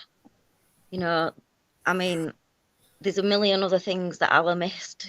Just they're just very unique. Yeah, they are, aren't they? Yeah. Definitely opened my eyes. This session, this lab this morning, definitely opened my eyes. And I think we're going to have to talk, have a discussion, and see where we go. I think it definitely needs looking into. I think Yeah. thing is as well, I don't know about you, but routine is key. Routine. Yeah, Kai's got a strict routine. Like Saturday, he cleans his room, takes all bedding off, we have fresh bedding, you know, everything's done. You know, he changes his clothes every day, he has a bath every day. But that's work in progress, though. You know, at one time, he won't get change. You know, I have to tell him, or not tell him as such, but encourage, I think is the word. Encourage, Totally you know, get that. you know, it's been a bit of a nightmare. Oh, and he still won't go to hairdressers or barbers. Oh, I have to put him there. Oh my God. We've Yeah. had meltdowns galore. Even sat in there, right? And he's walked out and he said, I can't do it, you're going to have to do it for me. And I have to cut his hair every time. But I wait now for him to say he wants it cut rather than me cutting it. Yeah, go on. Respect. Because when he was a kid, he barely had his hair cut at all. He just wouldn't. His hair was always like quite long because he just wouldn't have it cut. But he has got better of, you know, with that. But he won't have the he'll only have the scissors. He won't have the clippers on him. Yeah, the clippers, no. Doesn't like the sensation. Feel a bit. He's, Yeah. can't Might be the stand it. sensation. And what about the noise? Could it be the noise as well, do you think? It could be, but as well, it can be sensitive. You know. I'll be touching on that tomorrow. Yeah, Chris is going to touch on that tomorrow, but yeah. Yeah, I was just going to say, we've got Chris coming up tomorrow, haven't we? Yeah. To share his stuff. Go on, Chris. Yeah, it's a good quote as well, Outlaw King. You know, a quote from a film. Now your expectations for your son may change over time. They may include marriage, children, self-sufficiency, and they might not. But I guarantee you, if we let the world set expectations for our children, they'll stay low and they'll stay there. It's so very true. Yeah, man, isn't it? That's right. Yeah. I think we all have certain expectations for him to do, you know, like I say, you know, cleaning the room, cleaning themselves, all that type of thing. But anything else after that comes on, you know, to see how far, you know, your child has progressed from what they've been through to now is massive. You know, I think personally, my son was very much, he didn't really understand the world. And even when he went to first year in secondary school, he really didn't understand how things worked. But over time, he sort of, you know, picked it all up, and he knows so much more. Go on. And he's always looking for more things to, you know, roller coasters and all were an obsession for him. He could tell you how big they are and how long they are and how many loops they've got and where he wants to go. So, you know, we've had to take him to these things to... Does he like to ride on them as well, though? Oh, yeah, definitely. All of them, yeah. Yeah, he goes on and on and on, yeah. When you take him, he has a full, you know... Have you been to Flamingo Land and that? I don't think, no. But we're going to go there this year. We haven't been there. Yeah, it's good. It's got a zoo as well. So it's got the theme park with the roller coasters and... I mean, I've been personally myself some years ago. But, you know, he hasn't been there. You can get a caravan and do it, like, you can do a week. Oh, look at your dog. You can do a week, or you can get caravan anyway. You can do holidays, or take your own caravan or camper van, whatever. Yeah. It's good. Pick up options. Look, Milo. How beautiful. Yeah. But yeah, there is that option. Only problem is, obviously, I've got dogs, you see, and I don't like leaving them in kennels and that sort of thing. No, I think you can take the dogs to Flamingo Land Yeah, if you're going on holiday and all that, and you can take them with you on the day as well. Like, if you're going for a day trip, you can take the dogs. Can you take them in there then? Say what, sorry? Can you take them in there then? Yeah, we've seen loads of rides and that, but we've seen loads of dogs there. And even strap them in on the roller coaster of the game and up for it. Oh no! You see, if it's hot weather, I've got a pushchair to put them in because I don't want to burn the feet. No, I know. Do you know what? Are you talking about that? It cost me fucking hundreds as well, man. Hundreds. I had to go to emergency vet. I done it to Rocky. All four paws. Oh, bless. All four paws, man, and I thought, how the fuck, man, it was red hot as well, man. But I was thinking we were going up the hills, and I thought, what it is, it was a new place that I hadn't been, so I was thinking it was all grass. We got there, man, it was fucking depressing. And Rocky was one of them dogs. He wouldn't let you know until it was like fucking, till he was like fucking, I swear down. Oh, you should have seen his 4 paws. And they give him methadone. They give him fucking methadone, man, as a painkiller. Rocky. Well, they gave my dog 90 milligram of diazepam when she were having a seizure. Yeah, she got poisoned. I She do. escaped and she got poisoned. And I took her to emergency vets, and they gave her 90 ml of diazepam because she was just fitting. Stuck her on a drip and whatever to try and bring her around, and well, it didn't work. She ate slug pellets out of somebody's garden. Oh, fucking bastard. So that broke that. It's not their fault, is it? It's, No, I'm just saying what I think, man. one at kids left door open and both dogs went off. Well, he done. Yeah. She were a scavenger anyway, and he weren't. Like, well, hello, Mr. Pork Chops. Respect to you, me mate. And yeah, that's a very good quote there, Outlaw King. Thanks for sharing that. Yeah. So yeah, he's a good egg as King Moddy. But he's a good lad. He's changed his name now. I can't keep up, man. Outlaw King. He's a good soul, man. He's a good soul. He's a good lad. A lot of good souls, actually. There is a good few souls that come over in the YouTube thing. But I think what we're going to do, I was going to say something, Amanda, and I can't think what I was going to say. No, Mrs. Tubbs wants to get off. No, about the subject we've been speaking of. Oh, cams. So, are you still working with them, or have you just buggered them off? Oh no, I'm still supposed to be working from them, but like I say, you know, when it started back at school, we were supposed to have this meeting. It never happened, and she hasn't been in touch since. Now, to start with, she was our age, you know, she was pretty good. Oh, we'll sort this, that, and other, and you know, we'll do this and that, and then nothing. Because we did have a face-to-face meeting with her, you know. But the thing is, they come and go from there. They come from other areas to work in your area. And then if a job comes up near there, then they bugger off. Yeah. You know, they don't stay. And that's not right, is it, really? Especially with someone like Kai and that, man, you know what I mean? So I'm going to build a relationship with a stranger, which I'm imagine that it's going to be difficult anyway. You know, you've said not very good in social situations anyway, so it's going to be hard to build that relationship up with that work, and then all of a sudden they're going to give you a new one, and you've got to start all over again. How's that fair on him? Well, exactly, and I've told him this already, and I've said to him, you're supposed to be here to help him, and all you're doing is hindering him. Yeah. Do you know what I mean? I'm dealing with situations here that you shouldn't even be putting me in. Yeah, I know. It's madness, isn't it? It's madness when you think about it, man. It's fucking madness. And then they wonder why you flip your kipper at them, do you know what I mean? Because, you know, you might as well just not bother. Do you know what I mean? I said that to them and all. I said, that's why you bothered. When woman didn't turn up for his meeting, for his therapy session, I've had a right paddy. I'll be honest. I was fuming. Yeah, because it's frustration, Mama Mal. Well, I'm presuming you're going to get frustrated with that stuff, man, aren't you? If he don't leave house, but then I managed to get him there for an appointment, like that's massive for him. And then she don't turn up. That's just naffed everything up that I've done. Which but the thing is, then it puts him off then about going again because it's going to be in the mind. And then I'm going to turn up. What's the point in me doing it? Do you know what I mean? Exactly. And then the last time that we went, after all this, we've finally got to see her again, and she's signed him off now.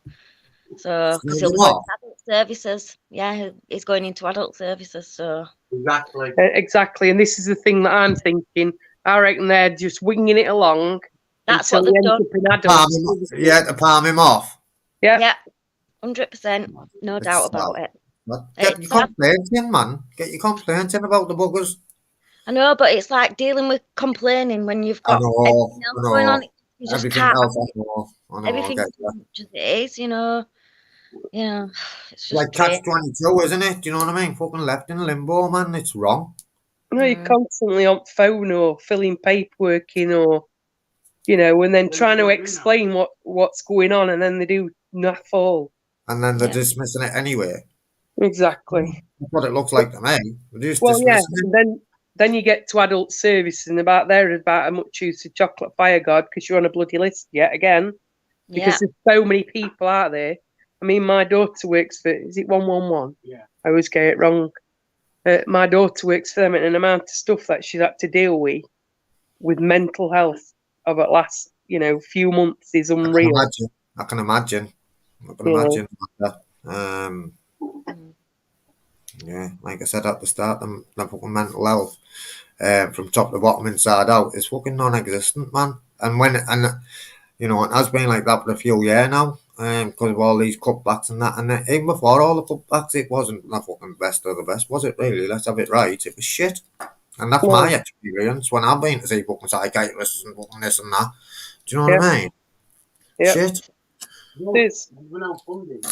Well, there's no funding. There's not enough people. They're pushed at max, and it's just, I don't know, And I think wrecking like out.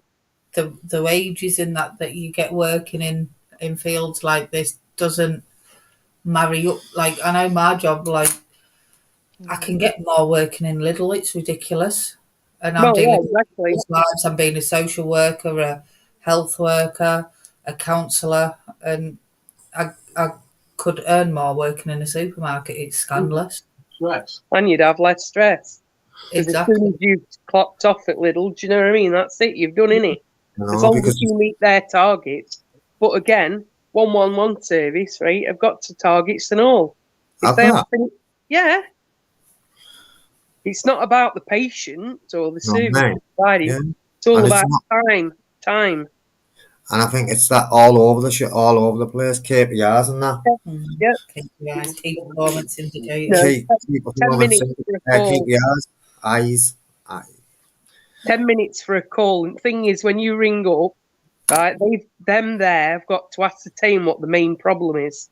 So if you phone up, we like headache, arm ache, neck ache, backache, they've from there have got to find out from you which bit's wrong with you, which is what's causing the problem to all of this. And then obviously log it from there on. Because they can't tell you that they've got all these things, because you have to go through different things then. I mean, they have 2 computers to work from. So they have to log it like the main thing and then obviously elaborate further on. And then they decide where you need to go. Whether you need a 999, or whether you get passed on to another healthcare professional, whether you need to see a doctor, whatever. So from that point, they have to decide what you need. Do you know what I mean? Yeah, it is, man. It's sad. It's like that all over the place. You know what I mean? So the job that Mel does, the stuff that she's come home with. Well, believe it. How can you switch that off? How can you switch that off when you've got people who's fucking not here anymore?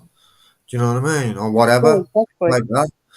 We had somebody the other day, and somebody was on a call for 7 hours because they were waiting for an emergency ambulance to get there because of the situation. Because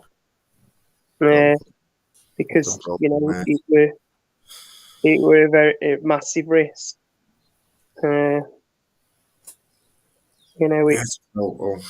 It's awful, and like you say, I mean, she does nights, so she does 4 nights on, 4 off, 12-hour shift, like 12-hour shifts as well. Yep, 4 on, 4 off. And then I bet she's got to work with them KPIs, key performance indicators as well. Do you know what I mean? It's like fucking hell, man. You've got people's health, man. You fucking nutters. Well, she's had a go about that because she said, "How can I do this when, I've got somebody on the other end of the phone wanting to commit suicide?" No, exactly. You know what I mean? Or there's somebody on a bridge or something. You know what I mean? And they need help or whatever. What about looking after the patient themselves, however long it takes? But they just don't care. It really bugs me. She's proper kicked off about it. Like Mel said, the way drug services and that are changing, have changed over the last 7 years. It's fucking unreal, mate. It's unreal. Unreal, and that gets me frustrated. That, and I'm thinking, do you know, at the end of the day, these services and that, man, and the mental health services and 101, they've got people's lives in the palm of the hand, man. Yep. And they're worried about KPIs. It's wrong. But listen, guys, I want to.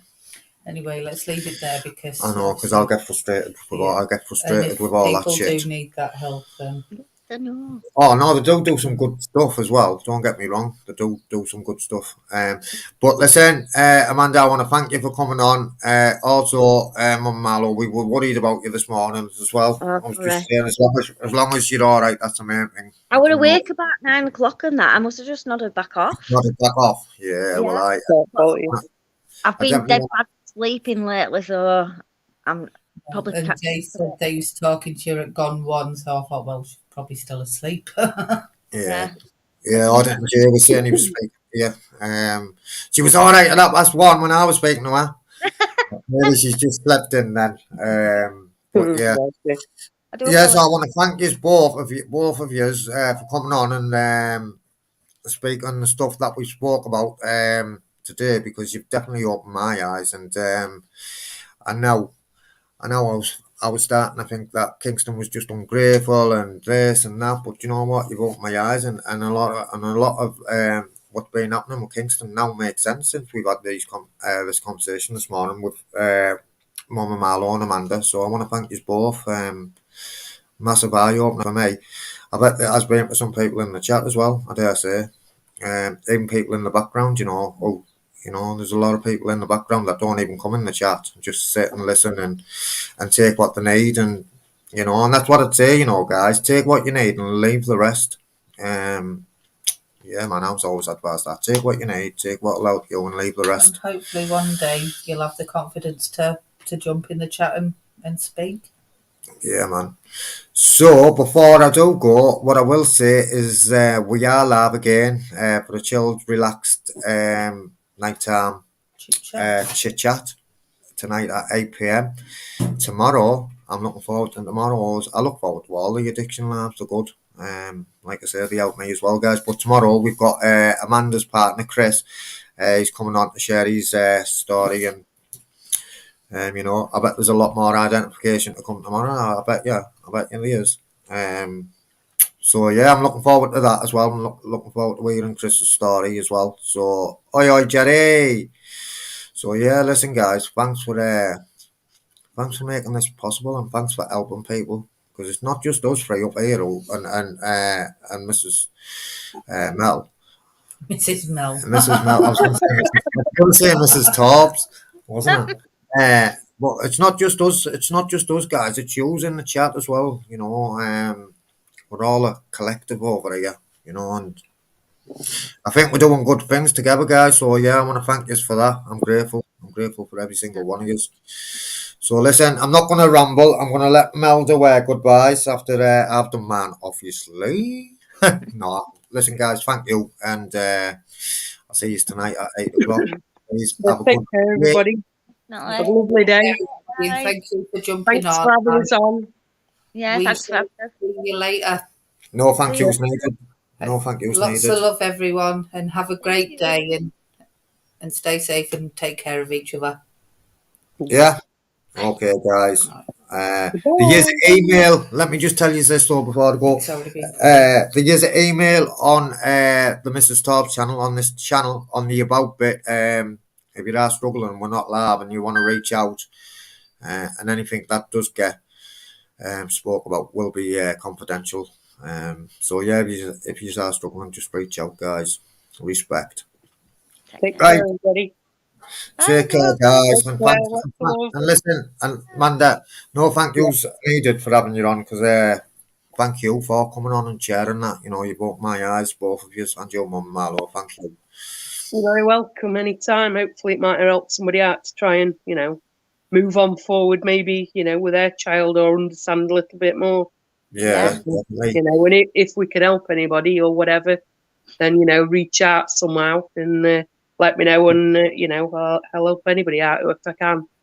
Yeah, reach out in the email us. I've got contact details for both Mama Marlo and Amanda. So if I'm you on need to reach Discord. out, I can we can definitely forward the messages on to either one or both. Yeah, Yeah. is that all right with you, Okay. Marlo? Actually, Thanks. Yeah. Oh, we're in Discord as well if anyone wants to. Yeah. Yeah. we- oh yeah, Private Amanda's in message. Discord as well, aren't you? Yeah. Yeah, so you can even reach out direct. Then you don't even. But if you're not in Discord and you can't reach out to any of them, then get in contact and we'll pass your messages on and details on to the ladies for you. So respect, Yep. respect, Respect guys. everybody. Take care. Have a great Take day. care. Take care. Bye. Speak soon. Yeah. Bye. Thank you. Oh, that's me. Guys, that's us then. We're out. We don't speak to you before, and I will. We're going out tonight, 8 o'clock. Yeah. Yeah. We'll be live 8 o'clock. Hopefully, I might have brushed my hair by then. I'm in a fight with myself. I don't know whether to let it grow or Jay, Jay. just to say, you might want to check the email address you typed in because I haven't received it. I might have sent it to me. Let's have a look Alright. if he sent it to me. So it's addictionlive1@outlook.com. Addiction Love 1. When you say 1, is it the number 1 Yeah. or? And it's all lowercase. Oh no, it's a capital A, isn't it? And then the rest. I think either of them come. I think it's capital A, Addiction Love. So capital A, and then the rest of it's lowercase. Addiction Love with the number 1 at Outlook.com. outlook.com, guys. Let's have a look, see if I've got an email off Jay. It's on this one, isn't it? I know it's not on that one. Or where the fuck? No, I haven't got email. Right, anyway, guys, I'm out. I've got one off John. Right, I'm out, guys. The email address again is on Miss Tobbs's channel in the about bit of the channel, guys. Respect. See you later, Mr. Blows.